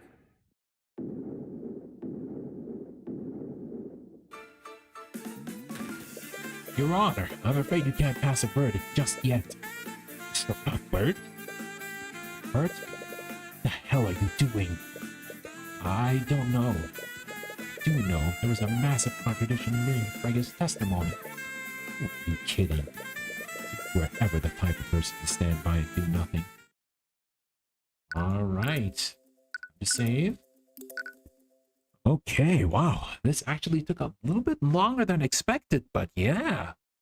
Did quite a good amount of progress today. I think perhaps maybe next time, when we do the trial, we'll probably finish chapter 4. But yeah. Yeah, that's quite a meaty amount of content we did today. And, it's kind of an interesting twist that there is a possibility that Beatrice was the one who's partly responsible for her father's murder. And guess we'll have to see the clash between mentor and student next time. Anyway, guys, thank you all for watching, either live or via the archives. Tomorrow was supposed to be a break day, but there is a 95% chance that we'll be having a Lethal Company stream at 2 p.m. GMT, or at around 11 p.m. JST, or 9 p.m. GMT plus 7, and we'll be playing some more Lethal Company. We'll be checking out the new update with the same people we played on Saturday. So basically ARCANE, Val, and Kirby. And we may have one new person joining us. So the more the merrier, as they say. It might be a little more chaotic, but I'll let you know if it happens on social media as usual. And yeah, if it doesn't happen, then, well, you're not going to see any tweets or something on the YouTube community post, but it's very likely it's going to happen. Anyway, guys, please take good care of yourselves. Hope you have a great evening, night, or afternoon. And I will see you very, very soon. Bye-bye.